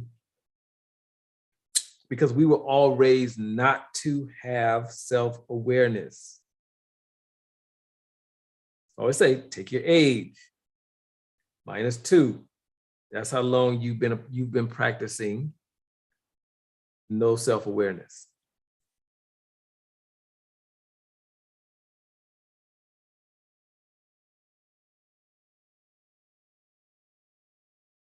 And so I'm constantly in the inquiry around, where am I not being self-aware? I don't walk around thinking about it, but I know that I have that running in the background for me. And when I get like, oh, wait a minute, when I get triggered by something, that's when I start taking a look. Am I expecting something to happen? What's going on? That's when I look, when I get triggered.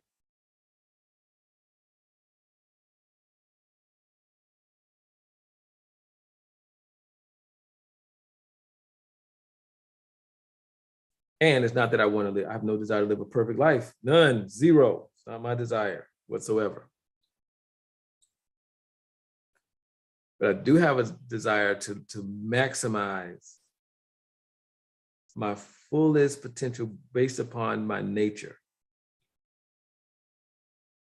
And I kind of brushed over nature and nurture a little bit, and we'll go into detail with that maybe next class, who knows? Possibly. But just think about that. Where do you have a lack of self-awareness? We all do.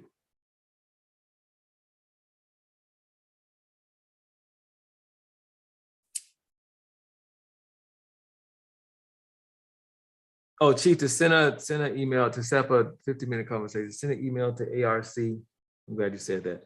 Send an email to arcquestion0322@gmail.com. arcquestion0322@gmail.com. And say that, yeah, someone just, Supele just posted it. And just say that I said you can set up a 15-minute. Okay. Cool. I'm assigning Kareems. So some of you have already been assigned Kareem, so your Kareem should be contacting you soon. Okay. You've already been assigned. So I'm still assigning Kareems because it takes a lot. I have to do a divination for each person. So it's not like I just go through the list and pick. So the divination is done. So that started. So some of you may have already been contacted by your Kareem. If you have not been contacted by your Kareem, then you may not have been assigned yet. Okay. But some of you have been. All right. Dun, dun, dun.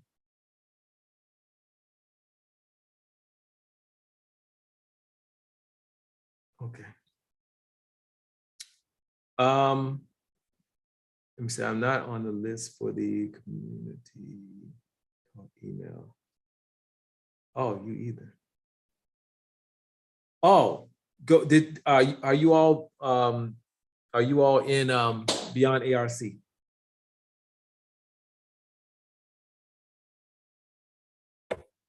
Yes, Chief, I'm in. It should Yes, be I'm in. posted. It should be posted in Beyond ARC.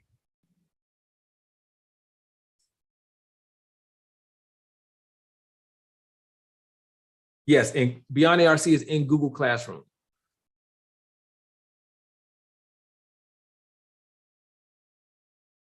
If you do not have the link to get into the Google Classroom, send an email to arcquestion0322@gmail.com and just state that you do not have the link to Google Classroom and you need the link and code, blah, blah, blah. That stuff.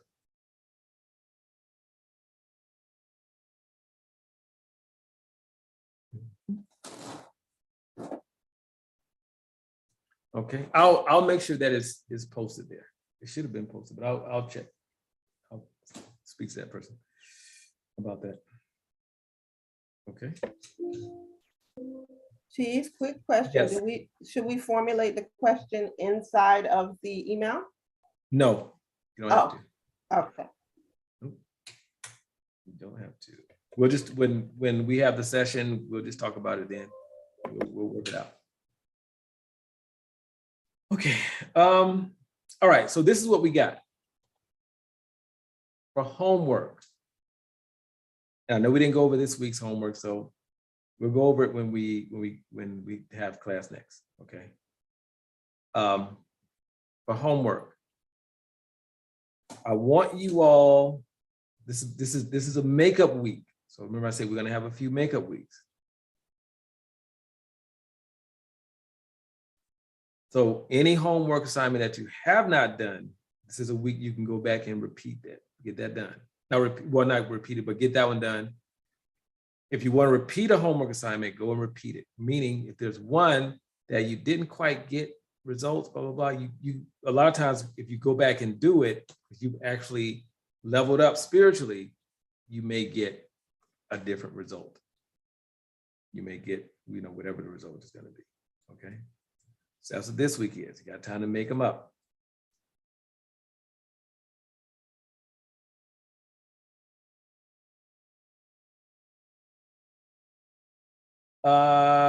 Galaxy, you need to post, I don't know who Galaxy is. So just send me a private chat, who is Galaxy?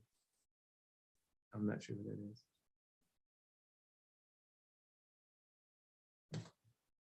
Galaxy S9 Plus. Says you will need a Kareem. Don't know who you are. Okay, so that's the homework. And I am going to give you all the self-awareness ritual in the next class.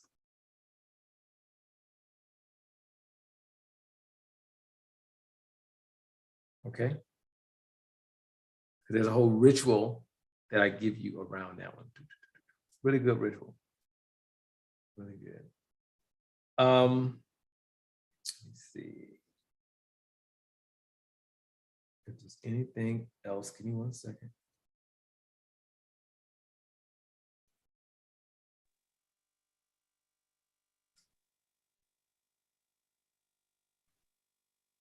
Oh, Katrina, what you got? Really quick, was wondering if on the next class or whenever you have time, you had mentioned, I think it was the first class, giving us a ritual for aborted babies and miscarriages. Oh, that thing? Yeah. Yeah. Oh, that one? Yeah. All right, I'll give it to you. Thank It's really you. easy. Okay, it's easy.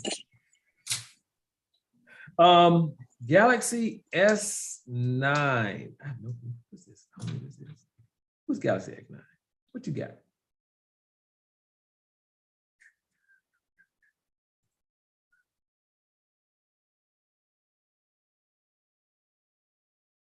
Galaxy S9 Plus. Your hand is up. I don't know what it is. Oh, me. I'm sorry. Oh, geez.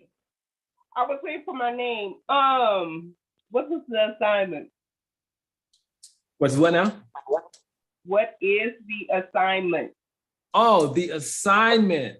Okay, the assignment is to do any makeup assignment. Anytime that you haven't done, you can do that one. I have a lot. Okay, that works. And you're gonna have a lot of chances to make them up. All right. That I promise. Yep. Yeah, so we're gonna have a couple of we're gonna have several opportunities. Yep. Okay, all right, let's see. Chris, what you got? Oh, you did, you replied. I forgot about your reply. Yeah,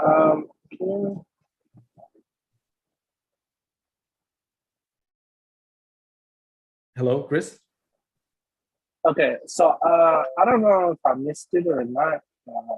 I am working, so where did you say we were going to be contacted from our teams? Oh, so yeah, your Kareem will contact you. So when you register, you should have given like your email address and phone number. So that's for your Kareem. So your Kareem will either send you an email or text you or call you, something like that. But they'll contact you. I know I haven't assigned you one yet. I haven't done. I know I haven't done yours. All right, thank you, Chief. Okay. You're welcome. Afua, what you got?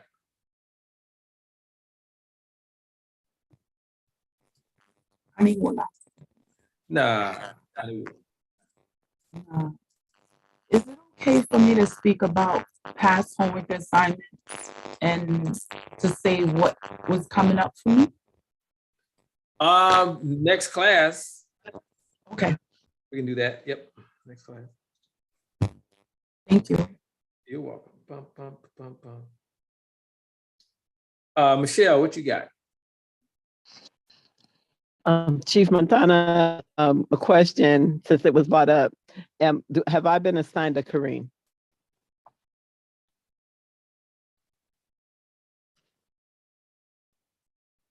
I don't think I've gotten to you yet. Okay. No, All right. Okay. I don't think so. Okay. I don't remember, so I don't think so. Okay. Okay. I remember Christopher, because there's only a handful of dudes in here, so I remember all the dudes always. But yeah, I don't think so. No. No, I forgot. No, I didn't. I did not. Okay. Katrina, what you got?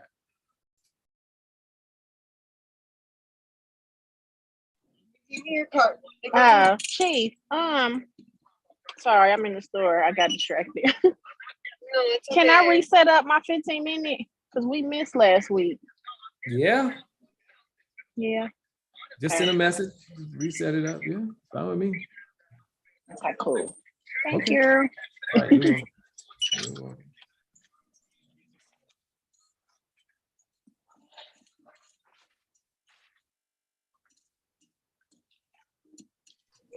Chief Perfect. Montana. You know what? Perfectly. Oh. Go ahead. I have another question. Last week when you were talking, you said something about sage being like insect repellent. What did that mean?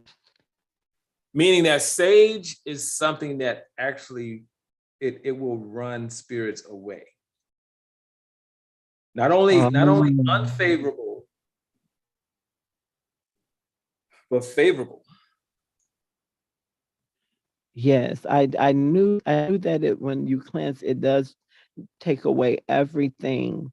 So so would you say that we should not use it?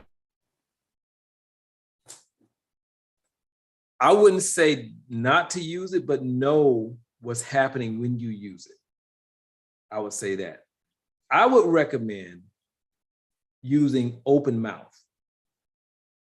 Open mouth, it strictly removes unfavorable or negative energy. OPENMOUTH, open mouth. Open mouth. And is that like a type of sage, a type of like what is that? Open mouth. It is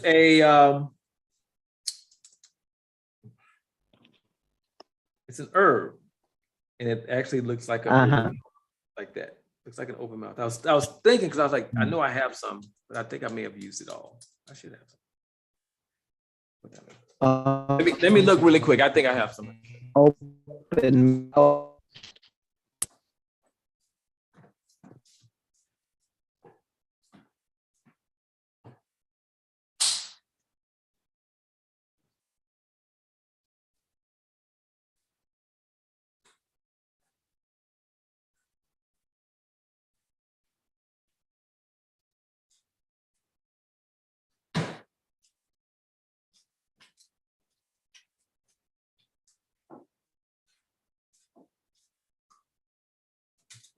Yep, I have some.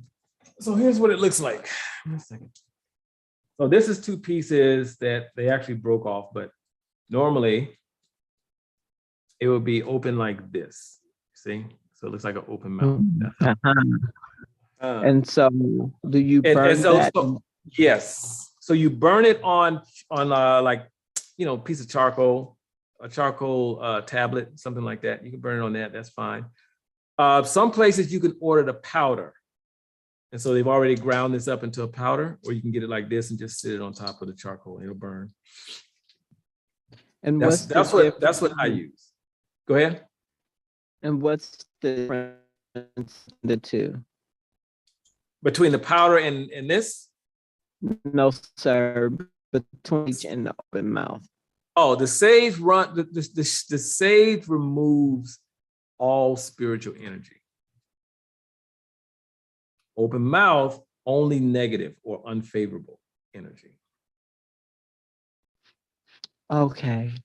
Thank you. When I moved to my page, then I went back to Frankfurt and just invited my ancestors in.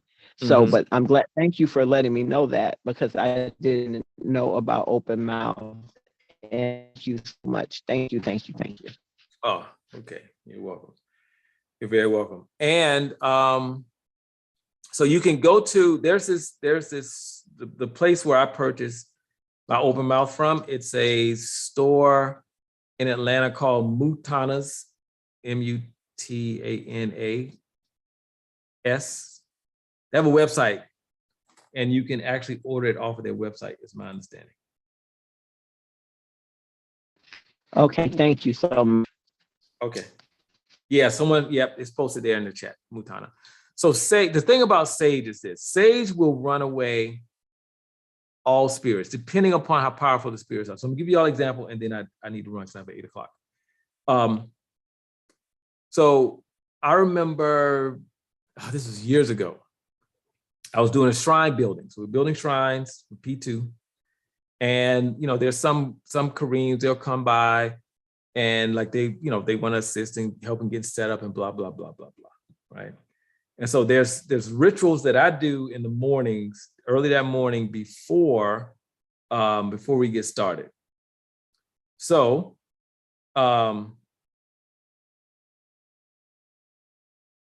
I was in my shrine room. And so I unlocked the door and started letting people in. And I said, you all just come in, I'll be in my shrine room, right? So I was in my shrine room. And then literally my spirits jumped up and said, get that mess out of here. I was like, what? And I jumped up and I ran out, and somebody was walking through my house with sage. I thought it was funny. It wasn't powerful enough to run my spirits away, but they were like, we don't want that. It stinks to them. That's why it runs them away. It stinks.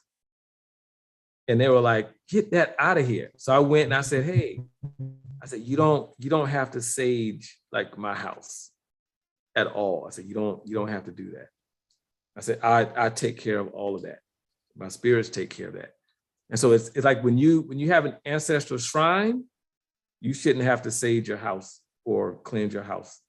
Leave it up to your ancestors to keep your house cleansed, and they'll do that. But you have to tell them to do that. So Say what now? I make my shrine. Oh, yes, it is coming. Your shrine is coming soon. Soon. Okay. All right, cool. Katrina, what you got? Oh, I'm sorry. That was from earlier. Oh, okay. No problem. Chief, Yes. this is Evina. Okay, so I work at a retirement home. Folks die almost every day. And I keep a bottle of I put some Florida water in a spray bottle to spray by. Is Florida water the same effect? Because I don't want no folk following me home. One lady already followed me home and affected a dream. I don't need no more problems. Yeah, you can use your Florida water. That's fine. Because I also have a shrine too, so I didn't know that they do cleansings. Yeah, tell your shrine, tell your ancestors to cleanse, to sweep through your home, and to go through every crack, every crevice, in any energy that is unfavorable. Send it on its way. That's it. Thank you. Okay, you're welcome. And you only, for that one, use a red candle, white candle, and some incense. Just give them that. That's fine. Okay. Katrina, what you got? I'm gonna be fast because I know you gotta go. So I make my own Florida water and I use sage in it. So should I stop doing that? No, so you don't have to stop using sage. That's not what I'm saying. I gave the information. No, but I'm talking about the formula, should I take it out my formula? I know what you said. Maybe I should use the open mouth instead.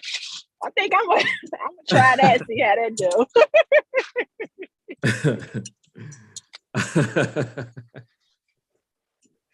We love our stage. You can. Oh yeah. Yeah, I'm gonna try that. I'm gonna make a new formula. That's all. I'm gonna tell you how that do.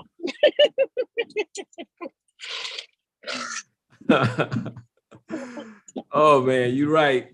Amanda Krabs was like, whoa, hold up. I've been using this. Yeah, it's not sage. It's not a bad thing. That's just what happens. That's why in sage is very temporary. It just is. That's why you have to continuously do it over time. Because after you sage and the aroma dissipates, then a lot of those energies, like favorable energies, come back first. So those come back first, and then the unfavorable energies, it takes them a lot longer to come back. So. Yeah, I'm aware that it's like a one size fit all now, and it's kind of a weaker type of plan, I guess, and everybody uses it. I think it's so used that people think it's just like, oh, you burn sage, you move the mountain. But okay. Thank you. You're So I'm gonna say this and then I'm gonna go. Any herb that you use that has been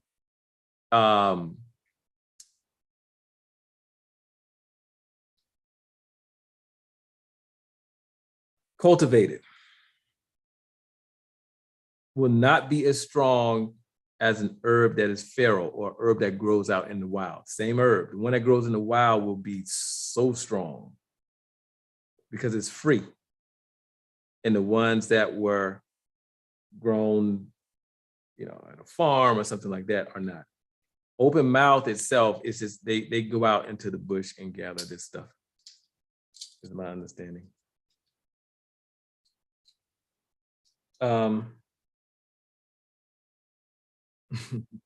So yeah, so that's it. That's all I got. All right, now we need to be out. Oh, no class next week. So I have a break. No class next week. No class next week. No class next week. Okay. So now Winnie yesterday. Ditobia. Yeah.